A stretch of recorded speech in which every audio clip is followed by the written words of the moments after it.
You wake up to the sound of a rooster that clearly doesn't understand the concept of personal boundaries. Its call isn't charming. It's more like a broken trumpet played by someone very enthusiastic about your discomfort. The air feels damp, and your first thought before you even open your eyes is that something smells wrong. It's not just one smell either. It's a bouquet. Smoke, mud, manure, and the faint but ever-present aroma of a damp thatch roof slowly surrendering to time. Welcome to the Middle Ages. You sit up, dazed, trying to piece together why you're lying on a straw mattress that feels like sleeping on a bag of pine needles. The blanket is a coarse wool sheet, scratchy enough to exfoliate your entire body. Light seeps through cracks in the wooden shutters, grey and uncertain, as though even the sun isn't sure if it wants to participate today. Your throat is dry, your head aches, and your back feels like you've just lost a polite argument with gravity. Around you, the small, one-room hut creaks as it settles. A smoky haze lingers in the air, partly from the hearth that never really stops burning, and partly from the fact that chimneys haven't been invented yet in this century. The fire pit sits right in the middle of the floor, and its smoke escapes through a hole in the roof. Most of it, anyway. The rest of it decides to become part of your morning routine. You try to stand, but your body protests. The cold bites your toes through the rough floorboards. Your clothes wool again hang on a peg beside the door, stiff from yesterday's mist. As you pull them on, you realize two things. One, you have no underwear. That's normal here. And two, this outfit has probably been washed fewer times than you've checked your notifications this week. Outside, the village is already alive in its quiet, laborious way. You hear the rhythmic clang of a distant blacksmith, the cluck of hens, the low hum of voices exchanging early greetings. The air carries the faint sweetness of peat smoke. When you step outside, your eyes adjust to the uneven light. You're standing on a dirt path, the kind that turns into a swamp after rain.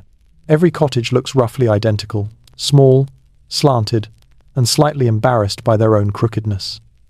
A woman nearby tosses scraps to her pigs. She doesn't look up when you pass, but you notice the dirt on her hands, her skirt frayed from endless days of work. You try to smile. She doesn't. In the Middle Ages, strangers rarely mean good news. You glance toward the village well. That's your source of water shared by everyone, and occasionally, by the things that fall in. You'd like to brush your teeth, but toothbrushes won't exist for several more centuries. Instead, people chew twigs, rinse with wine, or simply don't. You remember your dentist's voice echoing in your mind, and for a brief, ridiculous second, you miss fluoride. By now, your stomach growls. Breakfast will be bread hard, stale, and vaguely resentful of your teeth, perhaps dipped in thin ale if you're lucky. The irony of drinking alcohol before dawn doesn't register here. It's just safer than water. You take a cautious sip. It tastes faintly of vinegar and hope. Somewhere nearby, a church bell rings, slow and solemn. The sound rolls over the thatched roofs and through the mist, marking the rhythm of every day. Time moves differently here. No clocks tick, no phones buzz, no notifications blink. The day simply stretches, like a long, uncertain exhale. You notice your reflection in a puddle, your face smudged with ash, your hair wild and unwashed. You laugh softly, because somehow you look exactly like everyone else. There's a strange comfort in that sameness. No one here is pretending to be anyone they're not. Survival has a way of stripping away vanity. As you walk toward the fields, a boy runs past with a bundle of sticks.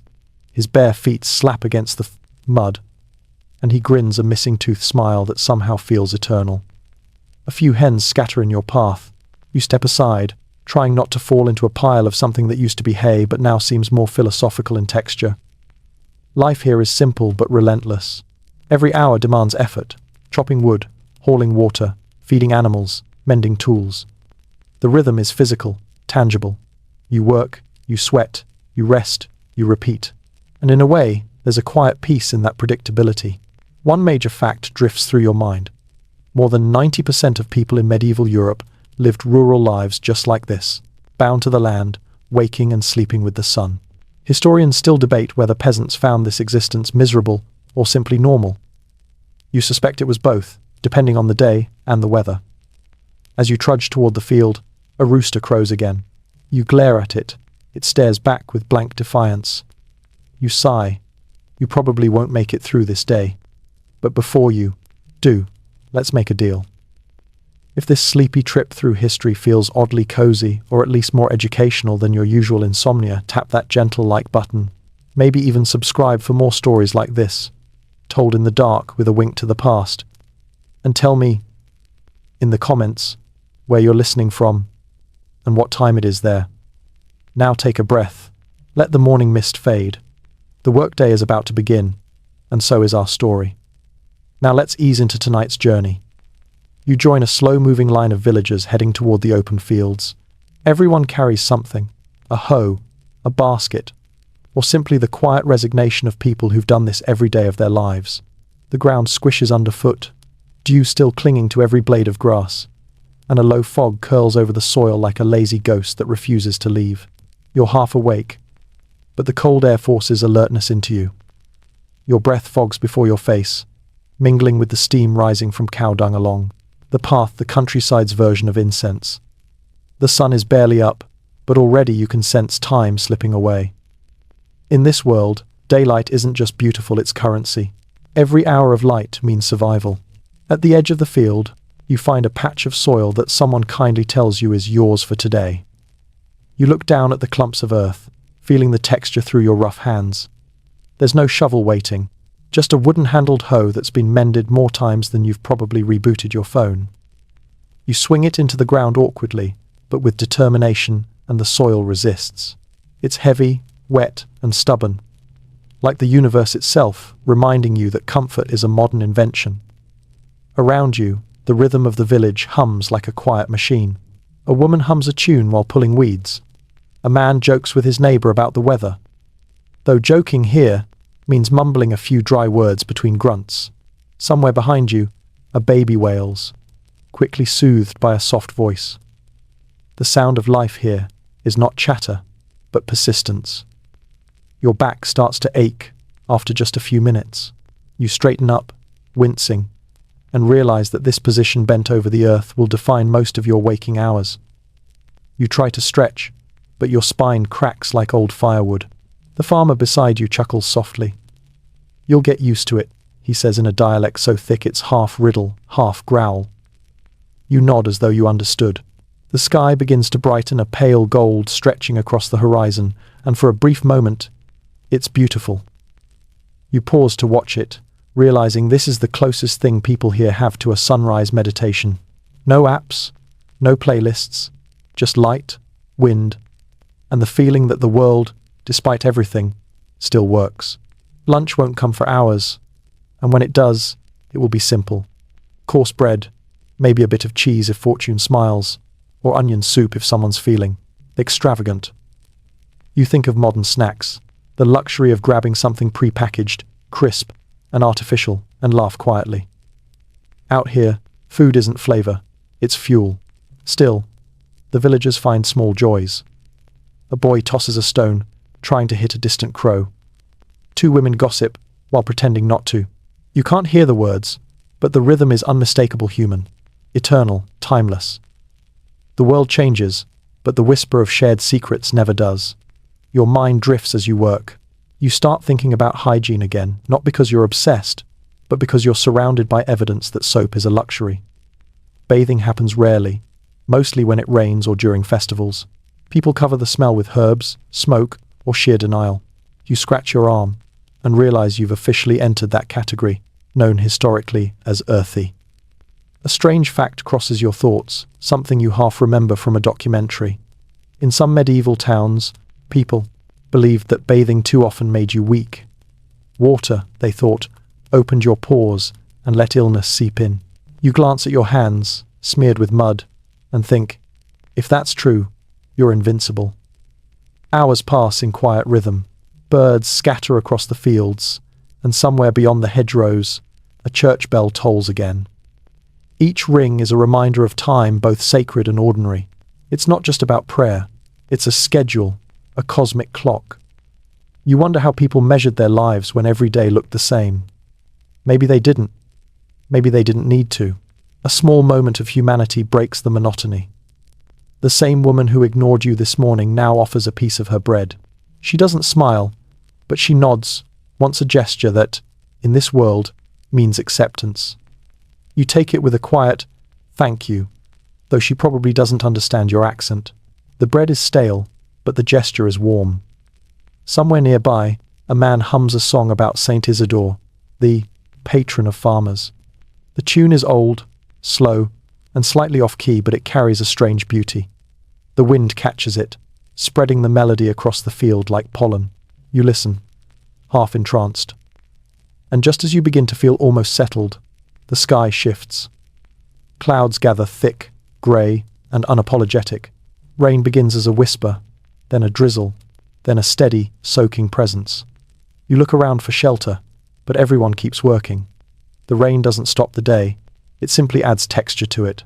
You sigh and keep going, the mud tugging at your boots, the water trickling down your neck.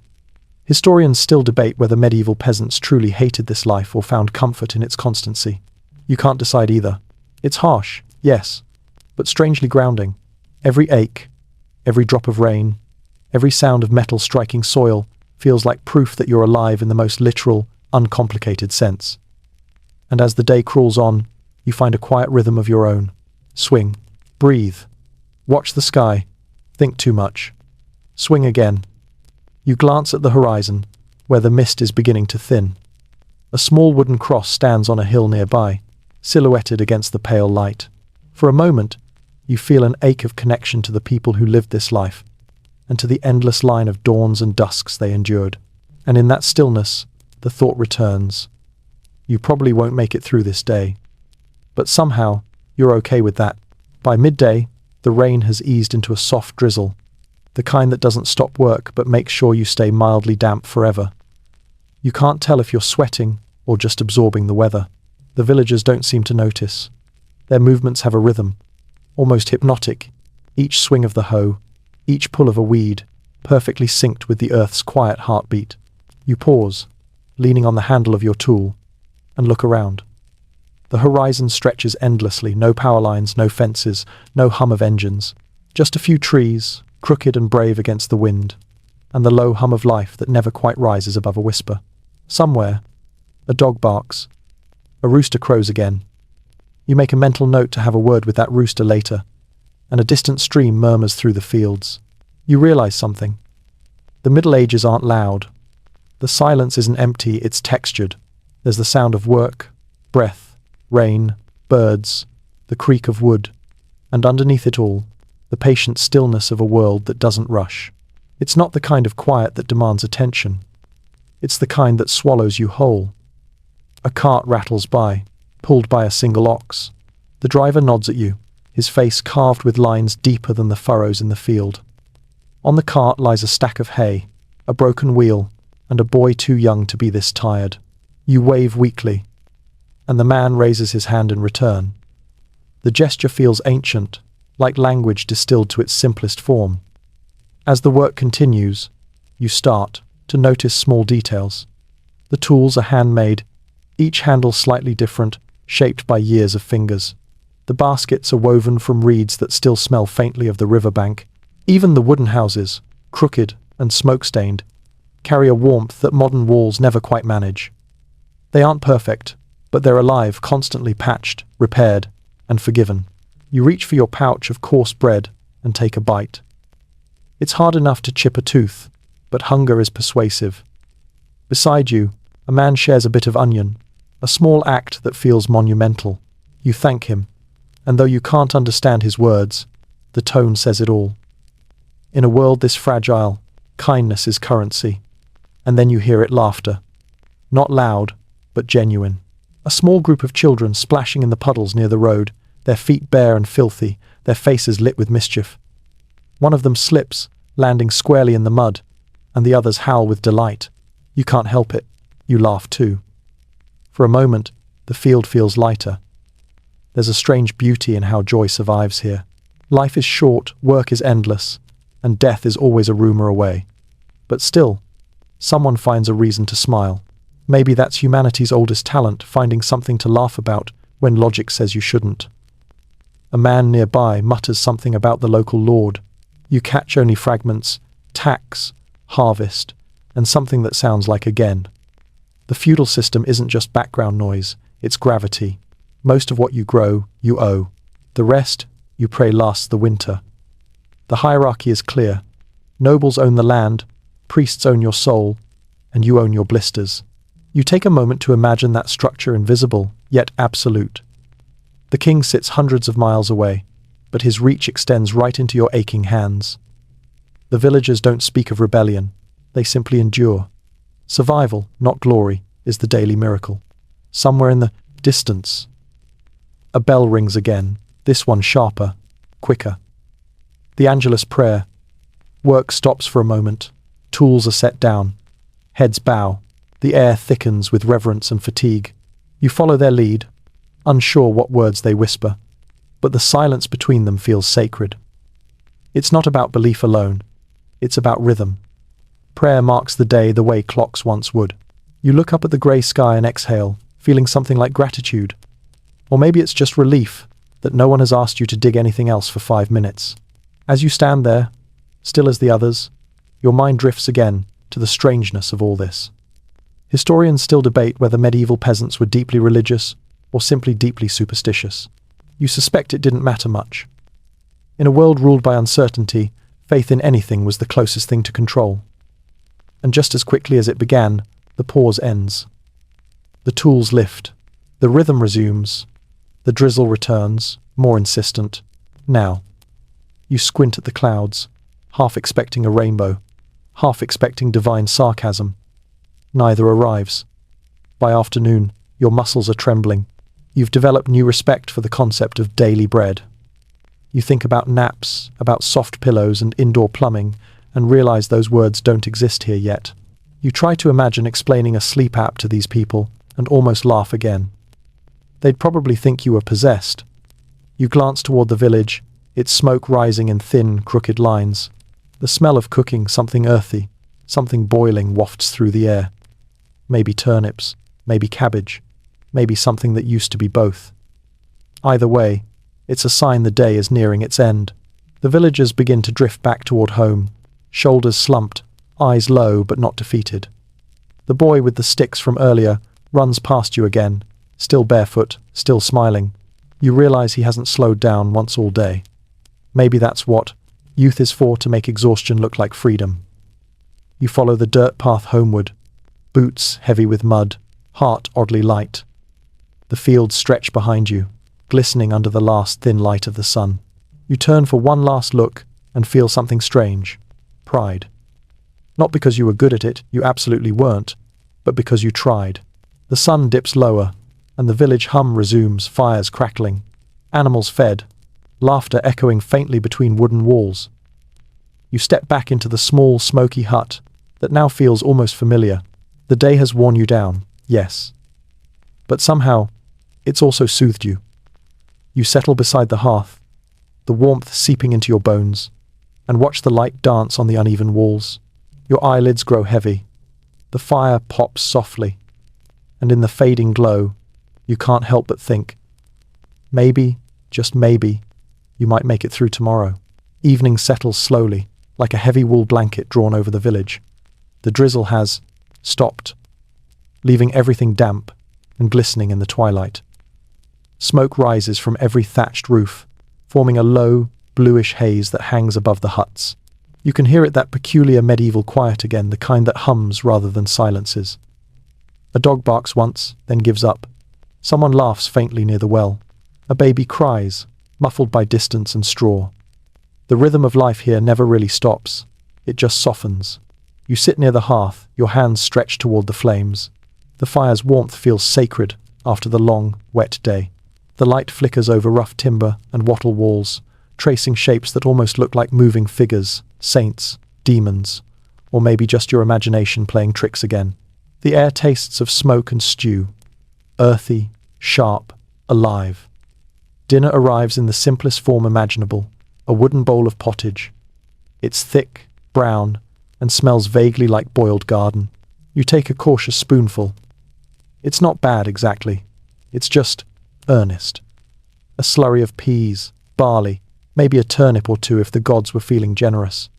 The woman who served it eyes you for a reaction. You smile. She shrugs, satisfied. You're officially part of the community now. The bar for acceptance is apparently ate the pottage without complaining. You sit in a circle with a few others. No one talks much. Words are precious here. Energy, even more so. A man pokes at the fire with an iron rod. Sparks leap up like golden insects. The light paints everyone's faces in warm, flickering amber. You notice the lines, the dirt, the exhaustion, but also something else.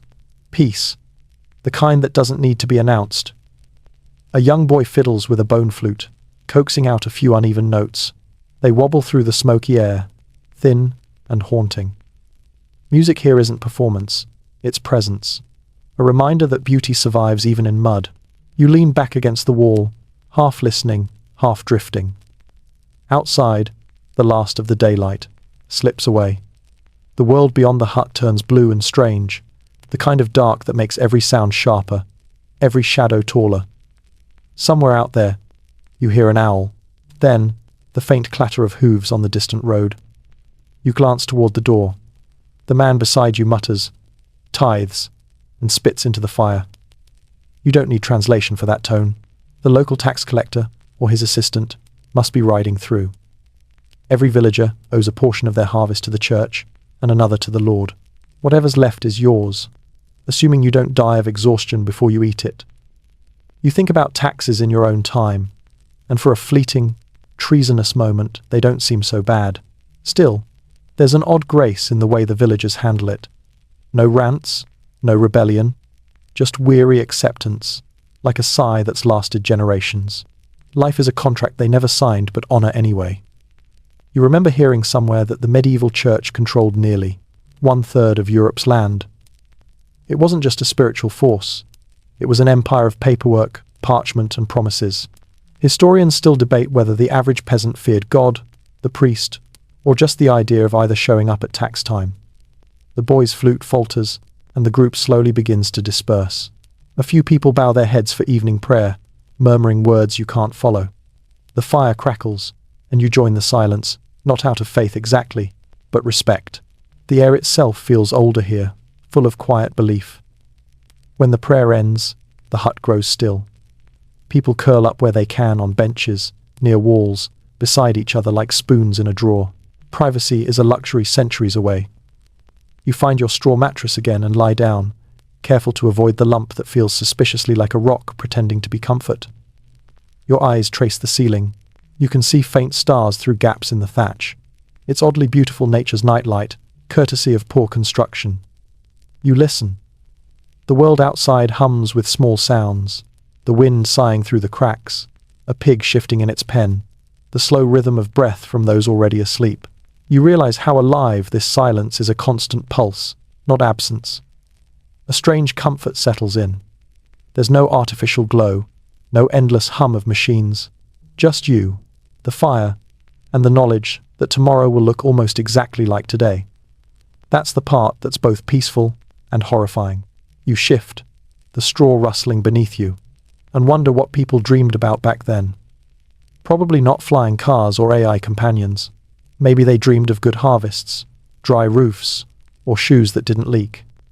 Or maybe, just like you, they dreamed of somewhere else, a world softer, easier, where you could wake without worry. The last ember pops. A thin curl of smoke rises toward the stars. You blink slowly, your eyelids growing heavy.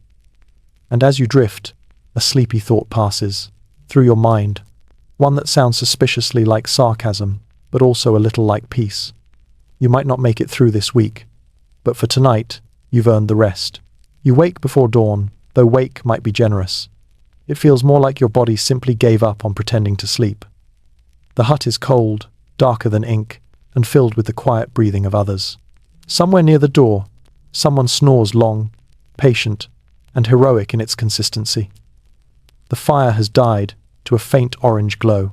You can see it blinking weakly through the haze, the last little ember clinging to life. You sit up, stiff as wood, and rub your eyes. The air is damp and smells of smoke, wool, and humanity. You stretch, hitting your head on a low beam. It hurts not enough to scream, but enough to remind you that medieval ceilings were designed for people shorter, hardier, and less prone to clumsiness.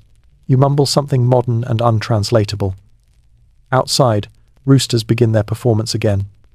You consider revenge, but the village needs eggs. The first light of day seeps through cracks in the shutters, turning the smoky air a faint blue. You hear movement, quiet rustles, low voices. The day begins not with alarm clocks, but with acceptance. You pull on your clothes, still stiff from yesterday's rain. The fabric feels like sandpaper but smells vaguely of wood smoke, which, compared to everything else, might count as pleasant. You step outside, boots sinking into the wet ground.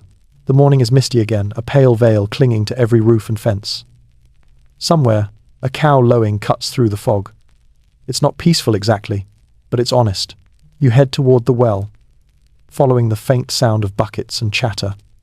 The villagers are already there, mostly women and children, their faces half hidden by shawls. They work quietly, their movements practiced and graceful. You take a place in line, holding your wooden bucket, trying to look like you've done this your whole life. The water, when it comes, is cold and slightly brown. You tell yourself it's earthy. The woman ahead of you mutters something about frogs. You decide not to think too hard. You splash a bit on your face, and it's bracing enough to wake the dead, which, considering the times, might not be an exaggeration. Breakfast is already underway back at the hut.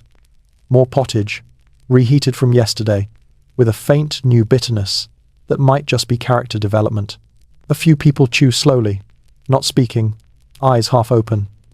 It's not laziness, just the medieval version of loading screen. Someone begins to sing softly, a woman's voice, cracked but gentle. The song sounds ancient, full of longing.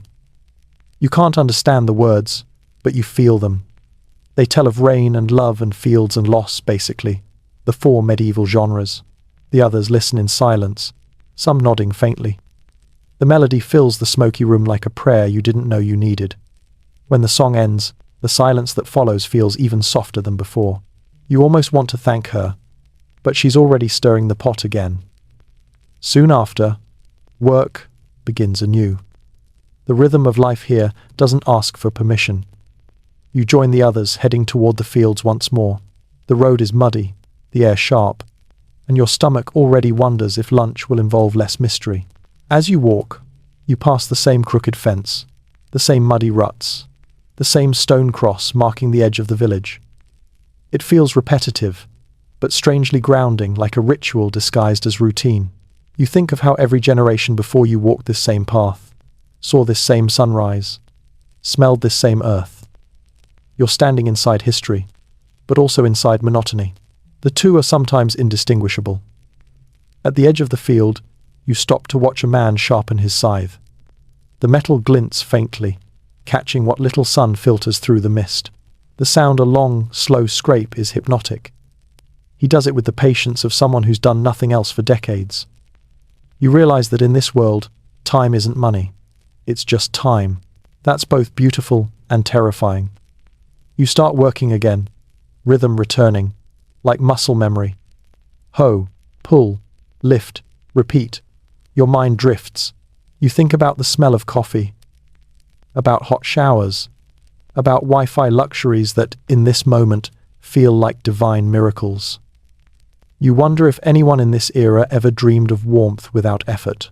Then, you catch yourself smiling, because even here, in mud, in monotony, in sore muscles, there's a strange, sleepy peace. The world is small, but it's complete. A man nearby mutters something about the coming fair, a rare break in the year when villagers travel to town to trade goods, hear news, and remind themselves that the world extends beyond the horizon. You perk up at the thought. A fair means color, sound, new faces, maybe even music and roasted meat. The medieval version of a music festival, minus the Wi-Fi and existential dread. He tells you it's 3 days away, after Sunday's Mass. You nod, pretending to understand his dialect, but inside you're already planning. Maybe you'll see the market stalls, the entertainers, the banners fluttering over muddy streets. Maybe you'll even taste something sweet for the first time in weeks. Historians still debate whether medieval fairs were primarily for trade or for moral decay. Judging by how the man winks when he mentions it, you suspect both. You pause, leaning on your hoe again, watching the fog lift slowly from the fields. The sunlight glints off wet leaves, and for a moment, the world looks golden. You take a breath, deep, smoky, cold, and realize something strange. You're starting to get used to it. Maybe you won't last a lifetime here. But right now, in this quiet, muddy moment, you're surviving just fine. By the time the sun climbs higher, the village is fully awake. The damp mist thins into long streaks of silver across the fields, and the air hums with quiet motion.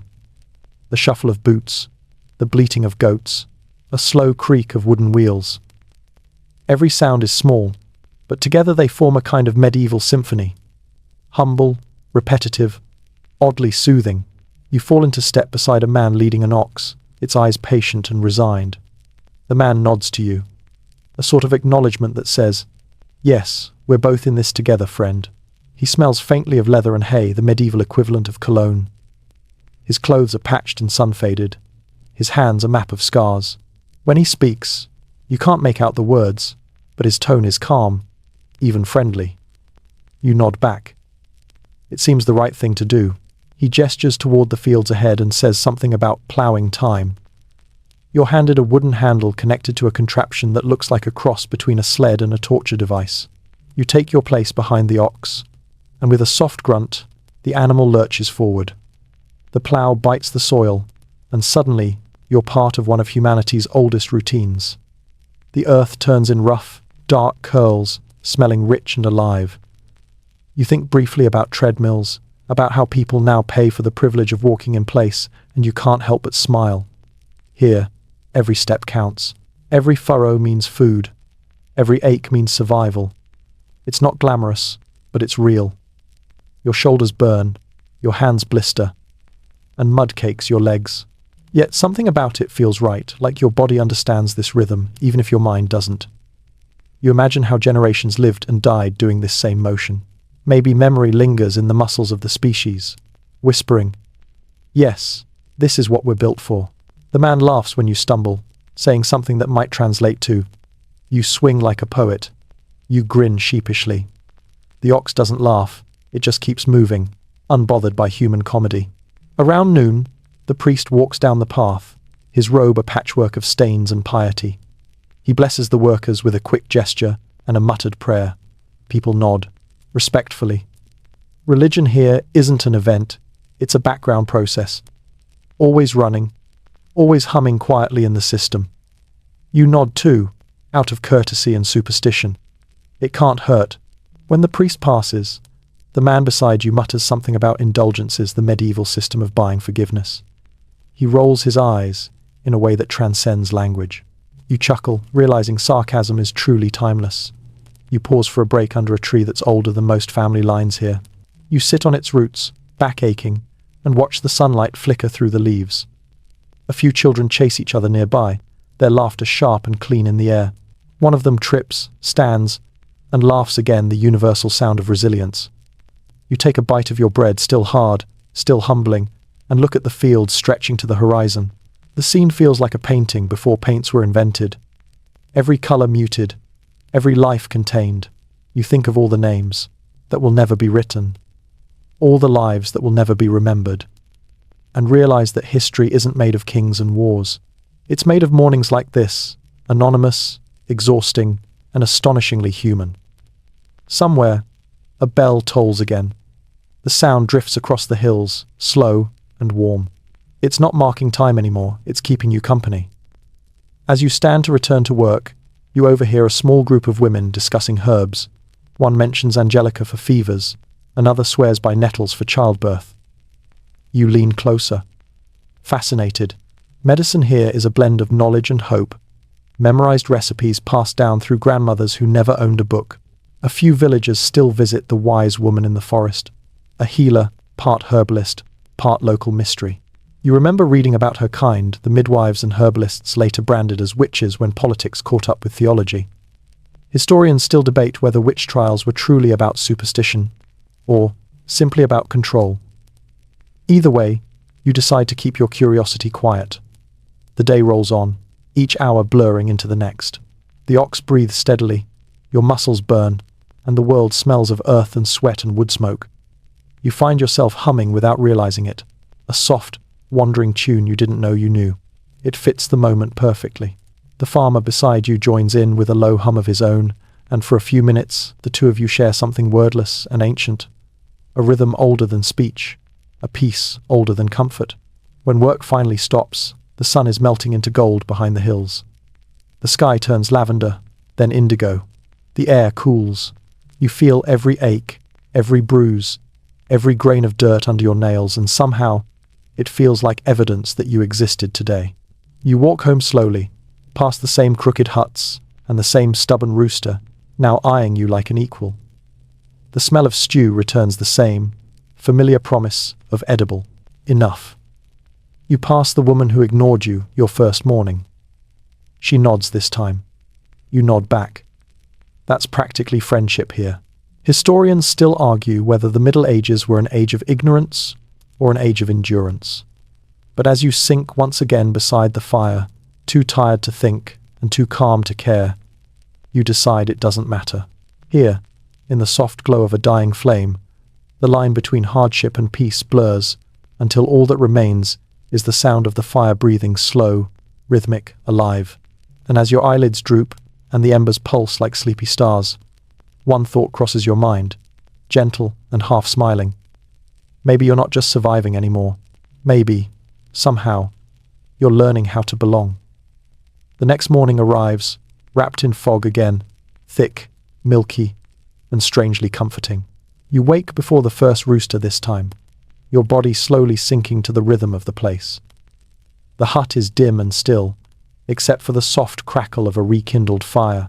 Someone's already up, stirring a pot with slow, methodical patience. The smell is familiar: barley, herbs, smoke, and the faint sweetness of sleep that lingers just before work begins again. You stretch, quietly, not wanting to disturb the others. The straw mattress crackles beneath you, shedding a few more invisible splinters into your clothing. You sit up, squint toward the light, and realize something remarkable. You no longer feel completely out of place. Your body aches less. Your hands, though raw, have found a rhythm to the work. The air no longer feels foreign, it just is. You step outside into the mist.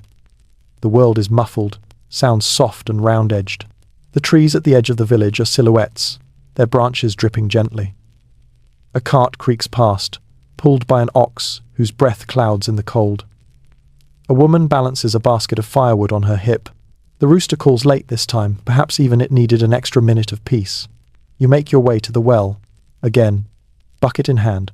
The water's reflection catches the sky, a soft silver mirror rippling with every breath of wind. The woman beside you hums as she draws her bucket, her voice low and warm. You don't recognize the tune, but it feels like it's been sung forever. "Fair's tomorrow," she says, her accent thick but clear enough now that your ear has adapted. She gives a small smile, the kind that appears only after shared exhaustion becomes familiarity. You nod, trying not to sound too eager. Tomorrow, the village would walk to the nearby town for the midsummer fair, a rare and dazzling interruption to their otherwise repeating lives. You've heard whispers about it for days. The colours, the traders, the music, the strange foods that appear only once a year. A chance to glimpse travellers from far-off places, monks from other abbeys, merchants from the coast, maybe even someone who's seen a real city. For people here, it's not just entertainment. It's proof the world still exists beyond the hedgerows. As you walk back toward the fields, you notice a few men repairing the road, smoothing ruts, clearing branches, preparing for the flow of wagons. Even the crows seem livelier, hopping along the fences like gossiping witnesses. The day's work feels lighter. The farmers hum, the women laugh a little louder. Someone tells a joke about a travelling tanner who mistook a priest for a pig, and for once, everyone genuinely laughs. Even you. It feels good, brief, bright, like the sun breaking through a cloud. You help load a wagon of vegetables, mostly cabbages and turnips, the celebrity vegetables of the medieval diet. Each one destined for the fair, to be traded for salt, cloth, or perhaps a small coin or two. Money itself is rare here. Barter rules everything. You hand over a basket and catch yourself smiling. It's strange how this small ritual lifting, passing, stacking has begun to feel right. At midday, a short break. The villagers gather under a large oak at the edge of the fields. Someone passes around a jug of thin ale. You take a sip. It tastes faintly of bread and thyme. The conversation flows like the drink, slow, thoughtful, full of pauses. You learn that one man has never left the village, not once in 50 years. Another woman says her cousin went to London once and never came back. The others nod with a mix of awe and suspicion, as though London might just be a myth designed to test faith. You glance toward the horizon, wondering what you'd be in this world. A wanderer? A farmer? A suspicious figure who speaks too clearly and bathes too often? You smile. Probably that last one. As the afternoon stretches, the work ends early, a rare mercy. The air is filled with anticipation now. People clean tools, patch clothes, and talk about what they'll trade tomorrow. Children chase each other between huts, pretending to ride horses. The blacksmith hammers a few last nails, the ring, two of his anvil, sharp and proud. Historians still debate what medieval fairs truly represented: economy, faith, or escape. Standing here, watching this little village breathe in excitement, you suspect it's all three. A chance to step outside the story they're trapped in, if only for a day. As the sun dips, the preparations continue. You help a woman repair a torn basket with reeds. She shows you how to twist and tuck the ends with surprising skill. Her fingers move like they're remembering something ancient. You ask how long she's done this. She smiles and says, "Since my mother was me." It takes you a second to realize how perfect that sentence is. The evening meal is lively laughter between spoons of stew, soft music from the same boy's bone flute, even a few off-key attempts at singing. The firelight dances across their faces, and for the first time, you realize how beautiful this world looks when it's content. It's not the beauty of palaces or sunsets. It's the beauty of people who have done enough for the day. Later, when everyone drifts towards sleep, you linger by the hearth. The flames sway gently, shadows curling along the walls. You think about tomorrow, the fair, the colors, the noise, and feel a soft flutter of excitement. But before you close your eyes, you whisper a silent observation, half to yourself. In a world that owns almost nothing, joy seems easier to find. Outside, the mist thickens again, cloaking the huts in silence. Somewhere, the rooster coughs instead of crows, as if even it is saving strength for the fair. You smile in the dark. Tomorrow, history gets loud again. The morning of the fair begins before sunrise, though it's hard to tell. Light here arrives like a rumor, slowly creeping through the mist. You wake to a pulse of energy in the air, something rare and contagious. The entire village seems alive with quiet purpose. Doors open, voices rise, carts creak, and the smell of smoke mingles with excitement. Even the animals sense it. The chickens are restless, and the oxen snort clouds of breath that shimmer in the early chill. You rise, brush straw from your hair, and join the movement. Today, no one trudges. They walk with momentum. The villagers are dressing in their best, which is to say, the least patched versions of their clothes. A woman pins a sprig of herbs to her tunic. A child wears a garland of wildflowers. A man actually wipes the mud off his boots, which feels almost ceremonial. Breakfast is quick bread, ale, and a handful of dried fruit saved for the occasion. It's astonishing how something so simple can feel like luxury when the day itself promises a story. You join the small procession heading toward the town. The road curves between fields and hedgerows, slick from dew. The sky is pale and streaked with gold, the air cool and full of the scent of damp grass. As you walk, you can hear laughter ripple through the group. Someone hums a tune, something folksy and stubbornly upbeat. A dog trots alongside the cart, tail high. The journey takes hours, but time feels different here. The road is lined with life. A shepherd waving from a hill, a monk on a mule, a woman selling ribbons from a basket. You pass a shrine, just a wooden cross draped with flowers, and people bow as they walk by, murmuring short prayers under their breath. The rhythm of faith weaves seamlessly into the rhythm of movement. By the time the town walls come into view, the mist has lifted. The sight almost steals your breath. Wooden stalls, colourful cloths, banners fluttering from windows, and people, so many people moving like a tide through narrow lanes. The air is thick with the smell of baked bread, smoke, and animals. Bells ring somewhere in the distance, and laughter spills through the streets. It's not exactly clean, or even orderly. It's chaos, warm, noisy, human chaos. But after days of quiet fields and solemn faces, it feels like the world has woken up. The villagers split apart naturally, drawn toward whatever calls to them. Traders, food stalls, performers. You follow a group toward the market square, where a juggler tosses flaming torches and a musician plays a lute with alarming enthusiasm. Children squeal. Someone whistles. A goose escapes and becomes briefly famous before being recaptured. You drift through the stalls, eyes wide.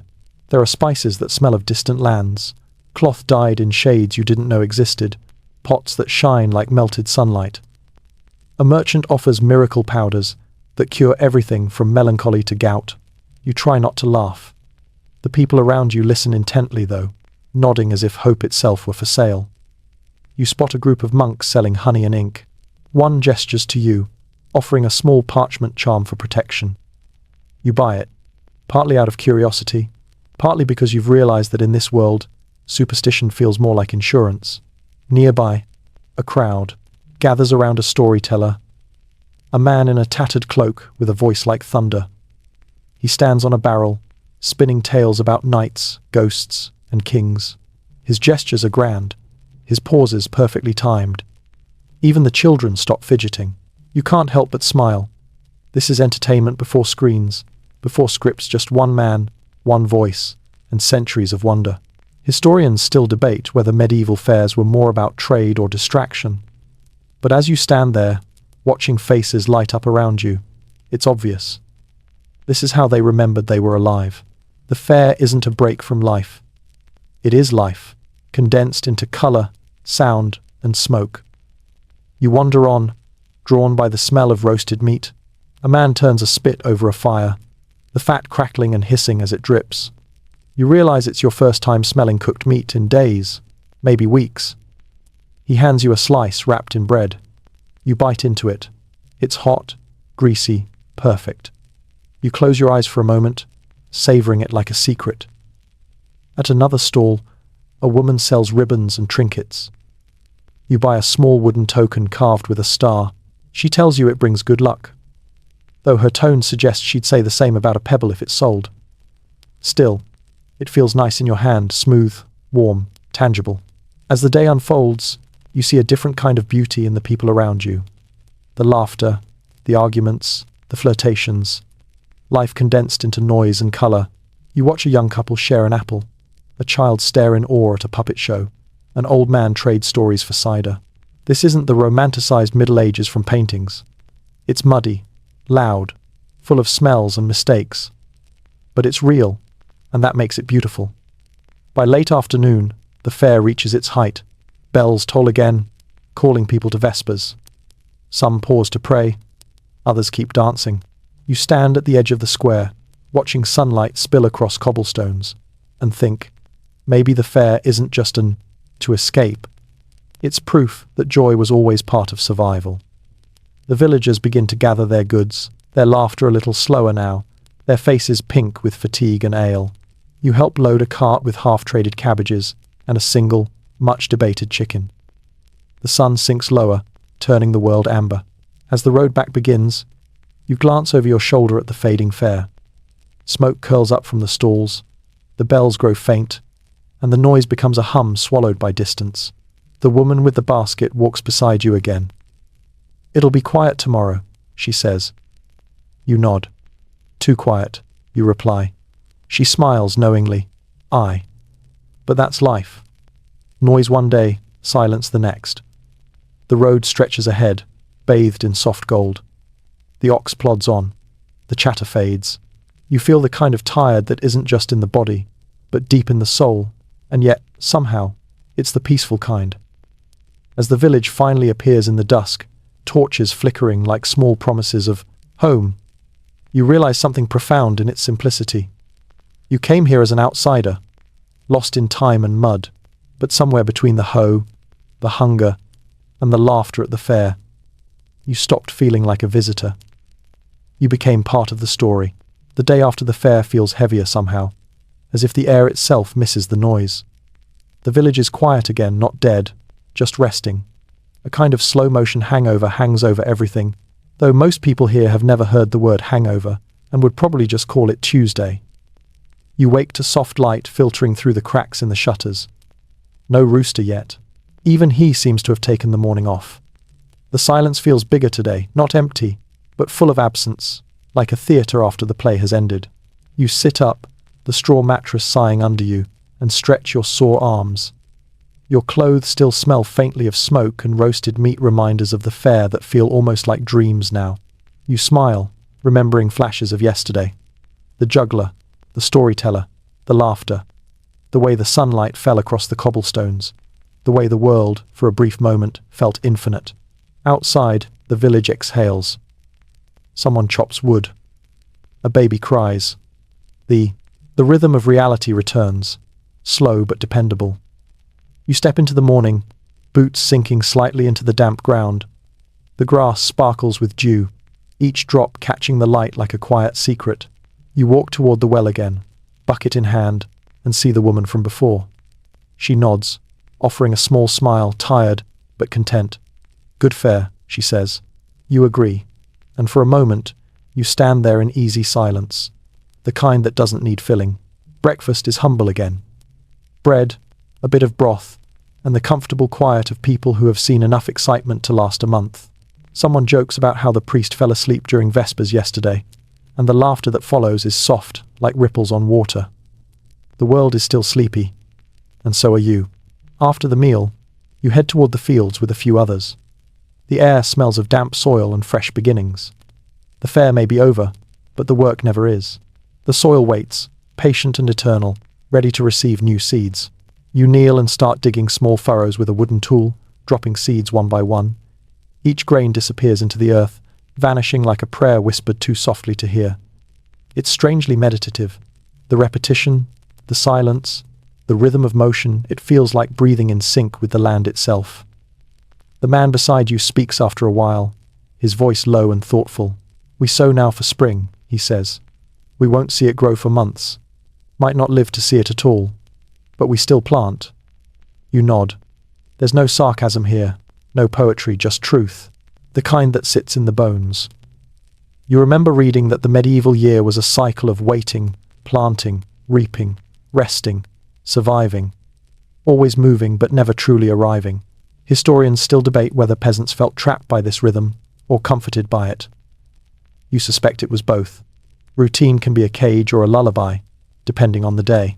A gust of wind ripples through the fields, carrying the scent of smoke from a distant chimney. You pause, watching how the light breaks across the soil, golden and forgiving. For all its hardships, there's something pure about this life. Unfiltered, unmediated, direct. Every ache, every mouthful, every sunrise means something. There's no pretending here. Later in the day, as you carry water back from the well, you notice the boy with the sticks again. He's carving something now, a small wooden figure, rough but charming. He grins when he catches you looking and holds it up proudly. It's a rooster, badly shaped but recognizable. "For you," he says. And before you can answer, he's already run off laughing. You turn the carving over in your hand. It's imperfect, lopsided, but full of life. Like everything here. The afternoon drifts by in a slow haze. The sun hangs low, casting long shadows across the ground. You hear the soft ring of the blacksmith's hammer, the murmur of distant voices, the lazy rustle of wind through thatch. The world feels suspended, unhurried, eternal. You find yourself thinking about the people here, how none of them will ever be in books, how their names will fade like breath on a window. And yet, they were. They existed. They laughed, hurt, worked, hoped. The grand sweep of history often forgets them, but the earth remembers. Every furrow, every footprint, every whispered story in the smoke. As dusk falls, you sit outside your hut, the little wooden rooster still in your hand. The sky deepens into violet, then into a soft, endless blue. The stars emerge one by one, Hesitant at first, then bold, you breathe in the cool air, heavy with wood smoke and the faint sweetness of drying hay. Someone begins to sing a simple tune, wordless and slow. Others join, their voices low and rough, blending into a sound older than any written song. The melody rises, drifts, and fades into the night.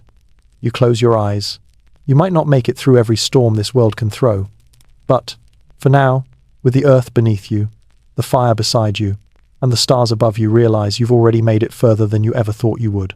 And somewhere, deep in the quiet dark, the rooster carving in your hand feels warm. You said, "Continue," ChatGPT said. Section 10. Morning again, soft and silver. The world feels newly washed dew on the grass, thin mist clinging to the trees. A hush that seems almost reverent. You wake slowly this time, not startled or aching, just aware. The air is cool against your skin, and the faint crackle of a rekindled fire hums in the background. Someone's stirring porridge, humming that same tune from last night, something circular and hypnotic. The kind of song that seems to have neither beginning nor end. You stretch and sit up, rubbing sleep from your eyes. The straw mattress greets you with its usual combination of affection and betrayal. You step outside, and the morning greets you like an old friend. The fields glisten faintly under the sun, and the smell of damp wood and warm earth fills the air. There's a peaceful rhythm to everything now, like the village has returned to its natural pulse after the brief excitement of the fair. You notice the smallest details more clearly now. The pattern of smoke from each chimney, the footprints in the mud, the way the light catches in the puddles. The world hasn't changed, you have. You pass a group of women washing clothes by the stream. Their laughter carries across the water, soft and steady, like ripples spreading outward. They gossip about someone's cousin who danced too freely at the fair, about a goat that ate a prayer book, about a priest who misquoted scripture and refused to admit it. The rhythm of their talk blends perfectly with the splash of water and the flapping of linen in the breeze. You sit by the edge of the stream, watching the reflection of the trees bend and twist on the surface. The air feels clean, almost new. The woman nearest you nods politely. "You help with washing?" she asks, with a faint smile that already knows the answer. You raise your hands in mock defeat, and she laughs, that rare, full-bodied laugh that feels like sunlight. There's something extraordinary about ordinary mornings here. No plans, no rush, no buzzing noise of urgency. Every task, even washing, mending, or sweeping, feels like part of a larger conversation with the world. A quiet agreement between effort and rest. After a while, a small cart rolls past the path behind you. A monk rides in it, robed in brown, face serene and wind-chapped. He nods as he passes, muttering a blessing you can barely hear. You call out a greeting, and he pauses just long enough to reply. "All labor is prayer." Then he's gone. The phrase lingers in the air long after the creak of his cart fades. All labor is prayer. You repeat it quietly. It feels right here, truer than any sermon you've heard. Every swing of a saw, hoe, every stitch in a torn cloak, every bowl washed in the stream, all of it is a quiet offering to existence. Not a grand act, but a steady one. You head back toward the fields, the phrase still echoing softly in your mind. The villagers are already working, bent backs, slow movements, steady breathing. There's a comforting sameness to it all, a rhythm you now fall into easily. The air is alive with the scent of wet soil and crushed grass. As you dig and pull, the mind drifts, the way it always does when hands are busy and the world is quiet. You think about time, how slow it feels here, yet how full it is. Every minute holds weight. No scrolling, no rushing, no distractions, just being. You realize how much of modern life is filled with noise, invisible clutter that hums in the background until you forget it's there. Here, the silence speaks. A young girl nearby sings as she works. The melody is small, barely audible over the scrape of tools, but you catch pieces of "Give It a Lullaby About the Moon" watching over tired farmers. Her voice is thin, pure, and unself-conscious. When she finishes, the man beside her says softly, "That's the song my mother sang." She smiles without stopping her work. There's history in everything here. Not written in books, but carried in habits, in phrases, in the way someone folds a cloth or sharpens a blade. The past isn't gone, It's still breathing in the present. Around midday, the priest walks through the fields again, blessing the soil with a sprig of herbs dipped in water. The droplets scatter in the air like tiny jewels, and for a moment, you catch the scent of mint and sage. People bow their heads, murmuring thanks for good weather, for strong backs, for not being hungry. You do the same, not out of obligation, but respect. Gratitude is its own language here. When the priest leaves, the man beside you grins. He blesses everything but his own boots, he mutters, showing the holes in his shoes. You both laugh quietly. The work continues, slower now under the afternoon sun. The fields glow green and gold. The oxen chew lazily. Somewhere, a dog barks. You wipe sweat from your brow and feel something gentle rise inside you, not joy exactly, but something steadier. Acceptance, maybe. Or peace. Historians still argue whether peasants in the Middle Ages were miserable or content. The truth, you think, lies somewhere in between. Misery, like joy, becomes routine if you live with it long enough. What remains is endurance, the kind that doesn't need applause. As evening approaches, you carry your tools back to the hut. The sky burns faintly pink, the kind of color that feels both brief and eternal. The air cools, and the smell of smoke begins to drift again. The same woman from the stream waves to you as you pass. You wave back. It feels natural now, like waving to a neighbor you've known your whole life. Back inside, you sit by the fire. The porridge is thicker tonight, flavored with wild herbs someone gathered earlier. The taste surprises you, warm, savory, almost comforting. You lean back, the firelight painting the walls in flickers of gold, and realize something simple. This life, slow, hard, small, isn't empty. It's full, not of luxury or excitement, but of being. You let that thought linger as the flames crackle. The world outside turns to dark velvet, and someone begins to hum that circular tune again. It's the sound of tomorrow already arriving. You wake to rain. Not the polite kind, the steady, soaking kind that turns paths into streams and roofs into percussion instruments. The sound fills every corner of the hut, soft but endless, a slow drumbeat from the sky. For a long moment, you just listen. In the dim grey light, everything feels suspended. Time, thought, movement, just water and breath, and the small comfort of being dry.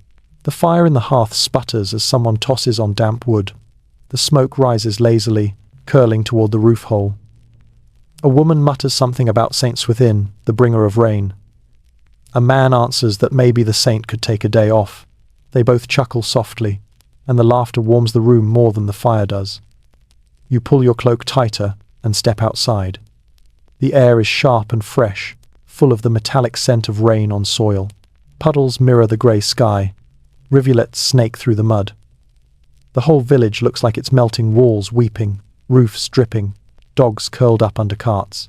You stand there for a while, feeling the drizzle soak into your hair. It's not unpleasant. It feels honest. A boy runs past barefoot, splashing through puddles, laughing like he's been waiting all week for this. His joy is contagious. You grin despite yourself. The mud on your boots feels heavy, grounding you to the world. Work doesn't stop for weather here, only adjusts. The fields are too wet to plough, so the day turns inward. Repairs, mending, sharpening. You join a group gathered in a larger hut, a kind of communal workshop. The room smells of iron, leather, and wet wool. An old man sharpens tools, with the calm of someone who's lived enough days to stop rushing them. His hands move in slow circles over a whetstone, rhythm steady as a heartbeat. Sparks flicker briefly in the dimness. Fireflies born and gone in a blink. You watch, mesmerized. He glances up and smiles. Edge must be even, he says, like a good mood. One side too heavy, and it cuts wrong. You nod, not sure if it's advice or philosophy. Maybe both. A woman near the hearth sews a tear in her husband's cloak. Her needle glints in the firelight.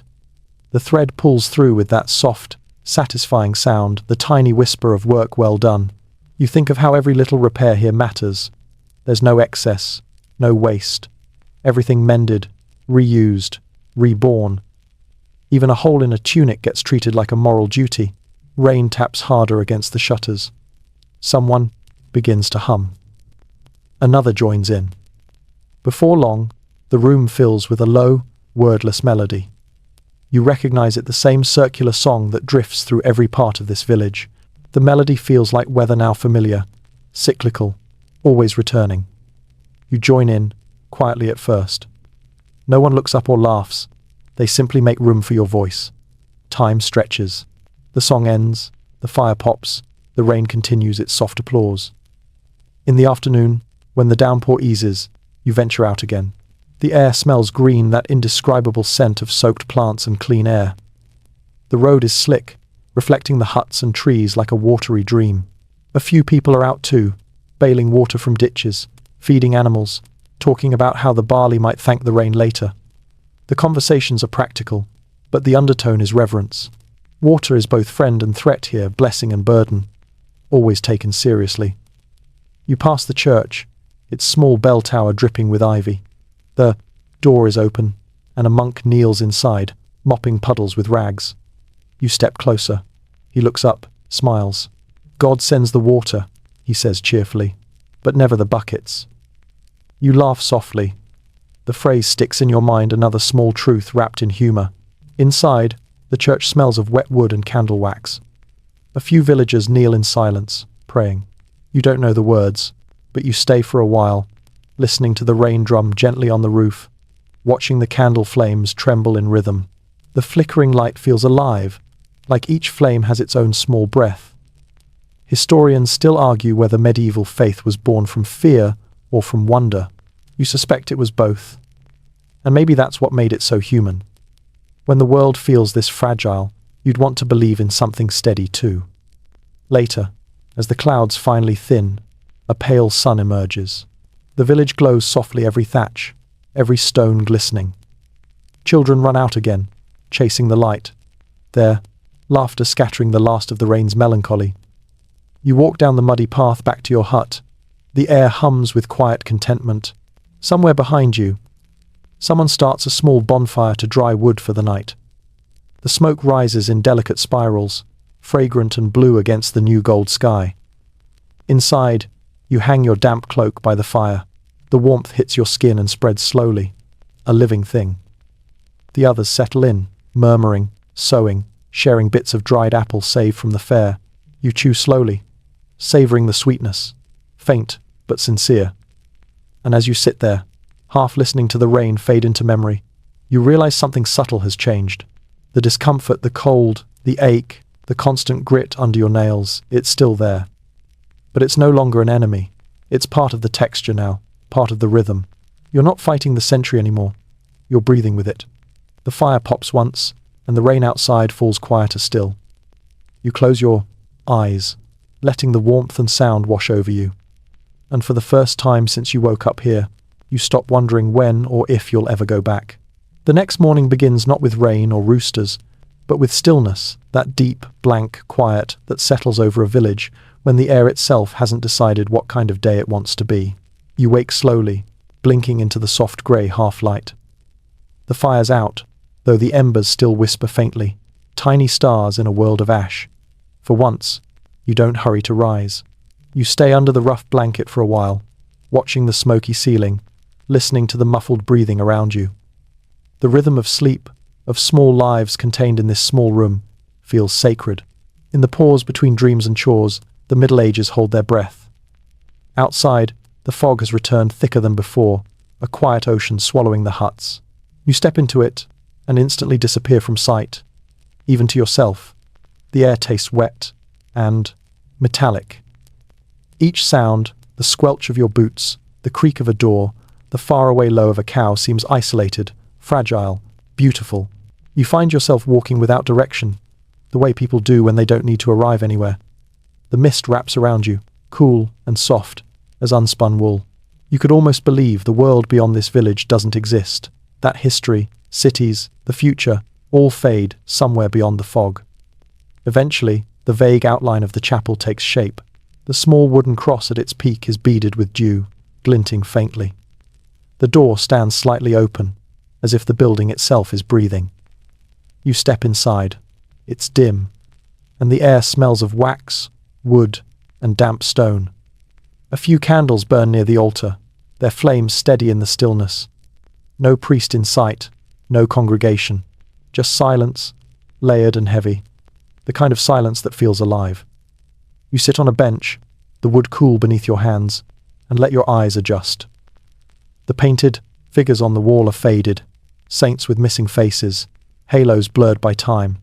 Their expressions, once meant to inspire awe, now look almost human in their erosion. You whisper something. Not quite a prayer, more like gratitude disguised as a sigh. You're not sure who you're thanking, or for what. Maybe for surviving another day, maybe for learning how to feel small without feeling lost. Footsteps echo behind you. It's the monk from the fair, his brown robe darker now with wear. He nods, smiling faintly. You've stayed longer than most travelers do, he says. His voice is calm, like water running through a narrow channel. I suppose I'm getting used to it, you answer. He chuckles. That's the secret of life here. Everyone gets used to everything, the cold, the hunger, the waiting. That's why they last. He sits beside you, folding his hands. The hardest thing to accept, he adds, is that peace isn't comfort. It's surrender. You think about that for a long moment. The words settle like dust, quiet but permanent. He eventually rises, murmurs a blessing you don't quite catch, and disappears through the fog again. You stay a little longer, staring at the flickering light. The flame wavers, but never goes out. It feels like a metaphor that doesn't need explaining. When you finally leave, the fog is thinning, revealing the outlines of huts and fences once more. You can hear the village waking hammers tapping, chickens clucking, voices carrying across the damp air, life resuming, as it always does. You return to the hut to find the others eating a thin stew of leeks and barley. Someone gestures for you to sit. You do. The warmth seeps in slowly. The taste is simple, earthy, honest, filling. It doesn't need to be more than that. A man near the fire starts talking about a new rumor that a band of soldiers was seen near the next town, collecting taxes or perhaps recruits. No one seems overly alarmed. News, here, travels slower than the weather. They nod, mutter prayers, and go back to eating. You watch them, realizing how resilient they are, not with strength, but with steadiness. Their lives are an unbroken string of tiny endurances. Hunger, rain, loss, cold, they meet each one, not with rebellion, but with persistence. You used to think that kind of life sounded unbearable. Now it feels clear. After breakfast, you help mend a fence near the edge of the village. The wood is damp, the rope rough. A woman works beside you, her sleeves rolled, her hands sure. She tells you about her husband, gone 3 winters now, swept away by fever, like so many others. Her voice doesn't tremble.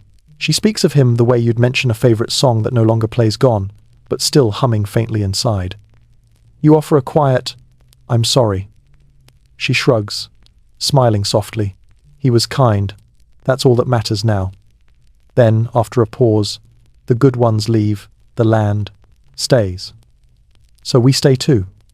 There's no bitterness in her tone, just fact, delivered with the grace of someone who has made peace with inevitability. You look out at the grey fields, stretching beyond the fog's edge, and feel that same inevitability pressing gently on you, not cruelly, but steadily. The Middle Ages have no hurry, no mercy, and no pretense. They just are. By evening, the fog lifts completely, revealing a pale sunset gold and lavender melting into the horizon. You sit outside the hut, the woman beside you, the smell of smoke curling between you like an old story. The day fades quietly. No epiphany, no drama, just the sound of sheep in the distance, a pot bubbling inside, and the faint sigh of wind through the trees. Historians still debate what people of this era dreamed about: heaven, kings, freedom, better harvests. You can't say. But as you watch the last light sink into the earth, you realize this world dreams too, in its own way, not of change, but of continuation. And somewhere between the smoke and the stillness, you feel that dream humming through you, soft, slow, steady, like the world breathing through time. The next morning arrives with a clarity that almost startles you. The air feels scrubbed, clean blue sky, cool wind, sunlight glinting off puddles that sparkle like tiny mirrors scattered through the mud. For the first time in days, you can see all the way to the far hedgerows, where the land ripples into rolling fields and the faint trace of a distant forest. You step outside and pause, just breathing. The air tastes alive. The village hums quietly, not hurried, not slow, just awake. Someone's hammering near the blacksmith's shed. A woman is sweeping her threshold. A group of children chase a goose in a clumsy game of chaos and joy. The world feels generous today. You wander toward the smithy, drawn by the rhythmic clang of metal on metal. Inside, sparks leap and die in brief, orange bursts. The blacksmith, a broad man with soot on his arms and serenity in his movements, works like he's performing a ritual. Each hammer fall lands with purpose. Each pause feels intentional. He glances up, nods, and gestures for you to come closer. "Need fixing?" he asks, pointing to the crude hoe you've been using. You hand it over, suddenly aware of how worn the handle has become, wood splintered, blade dull, grip polished smooth by days of effort. He inspects it, then smiles faintly. "You've been working," he says, as though it's a compliment. "That's good. A tool should look tired." You watch him work in silence. The metal glows red, hisses in the water trough, then returns to the anvil for another round of hammering. The smell, hot iron, smoke, and wet ash fills the air. There's something comforting about the rhythm, the certainty of it. No guessing, no rush, just heat, shape, cool, repeat. After a while, he sets the tool aside, satisfied. "There," he says. "Sharper than yesterday, duller than tomorrow." You grin. "Is that how you measure time here?" He shrugs.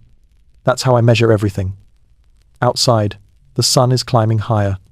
You head toward the fields again, feeling the familiar pull of routine. The work awaits quiet, steady, unavoidable. But it doesn't feel like punishment anymore. It feels like participation. As you walk, you pass a man repairing the village fence, his daughter beside him holding a basket of nails. She hums while he works, and every few seconds he pauses to correct her rhythm, tapping his hammer in time. It's music made of effort, the melody of usefulness. You think about how every sound here has weight. Nothing is wasted. Even the silences are thick, purposeful. You've stopped craving the noise of modern life. In its absence, your thoughts have slowed, your senses sharpened. The world doesn't feel empty when you stop filling it with distraction. When you reach the fields, the land greets you like an old companion. The soil is darker today, richer from the rain. You kneel, hands sinking into the cool earth. You plant seeds again, slow, deliberate. Each one small, insignificant, and yet entirely necessary.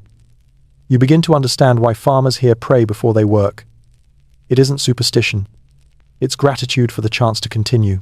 A woman beside you wipes her brow and says, "They say every seed holds a promise." You ask, "Promise of what?" She shrugs. "That something will grow, or that something will try." You think about that while you work. The phrase feels bigger than agriculture. Maybe life itself is just a collection of things trying to grow, even when they shouldn't. Later, as you pause for water, you notice a group gathered near the road. A traveler has arrived, a thin man in a faded cloak, leading a donkey loaded with baskets.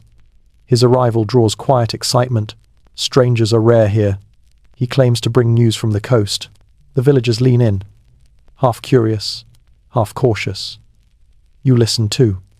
He speaks of strange things.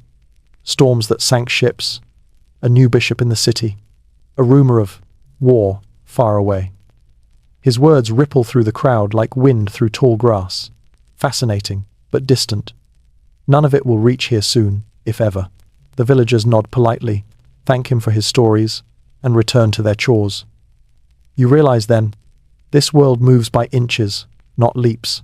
The future is not a place rushing toward you, it's a shadow that will arrive only when it's ready. There's comfort in that slowness. It keeps the heart steady. As the day warms, the traveler stays for a meal. Bread, ale, stew. He tells tales of cities where buildings scrape the clouds, though. In his time, that probably means 2 stories high, and of markets so vast you could get lost for days. You can't tell which parts are true. It doesn't matter. Stories are currency here, traded like grain or cloth. When he leaves, the village exhales again. Routine resumes. You feel a small pang as you watch him disappear down the road, not envy, but recognition. Once, you were the stranger. With stories too. Now, you belong to the stillness. Evening returns soft and gold. The fields shimmer in the low light, dew beginning to gather again. You sit near the edge of the village, watching the world dim slowly. The boy with the wooden rooster sits beside you, carving another toy, this time a small horse. He doesn't speak, neither do you. The silence feels enough. You glance at him and ask, "Why do you carve?" He shrugs, keeps my hands busy, makes people smile. Then, after a pause, he adds, "And maybe one day, someone will find one and remember me." You look at the little wooden animals, at the sun sinking behind the trees, and realize that's all anyone wants. Really, to be remembered by the small things they leave behind. Historians still debate what mattered most to people in times like these. Faith, work, family, duty. But as you sit there beside a child and his clumsy wooden creations, you think maybe it was this, the quiet wish to leave behind. Something shaped by your own hands. When night falls, the first stars shimmer over the rooftops. The air smells faintly of bread baking, smoke drifting, time pausing. You feel both inside and outside of it, a visitor and a participant. And as you lie down again on your scratchy straw bed, you think, if you woke up tomorrow and the world were like this forever, small, slow, honest, maybe it wouldn't be so bad. You close your eyes. The sounds of the village fade into your breathing. Somewhere, faintly, the blacksmith's hammer still keeps time. Dawn comes quietly, not with color, but with temperature, that crisp bite in the air that makes you pull the blanket closer before you remember where you are. The first thing you hear isn't birdsong or bells, but the distant creak of a cartwheel and the rhythmic clop of hooves. Someone's already on the road, long before the sun. You smile faintly. Even the Middle Ages had early risers. When you step outside, the horizon is soft pink, mist curling low over the fields. A few smoke trails climb lazily from chimneys. The village looks half asleep, yet purposeful, like it's stretching before another day of endurance. You notice your reflection in a puddle near the door, hair wild, clothes plain, face smudged. You look like you belong now. The morning meal is barley gruel and a small slice of cheese that feels like a gift.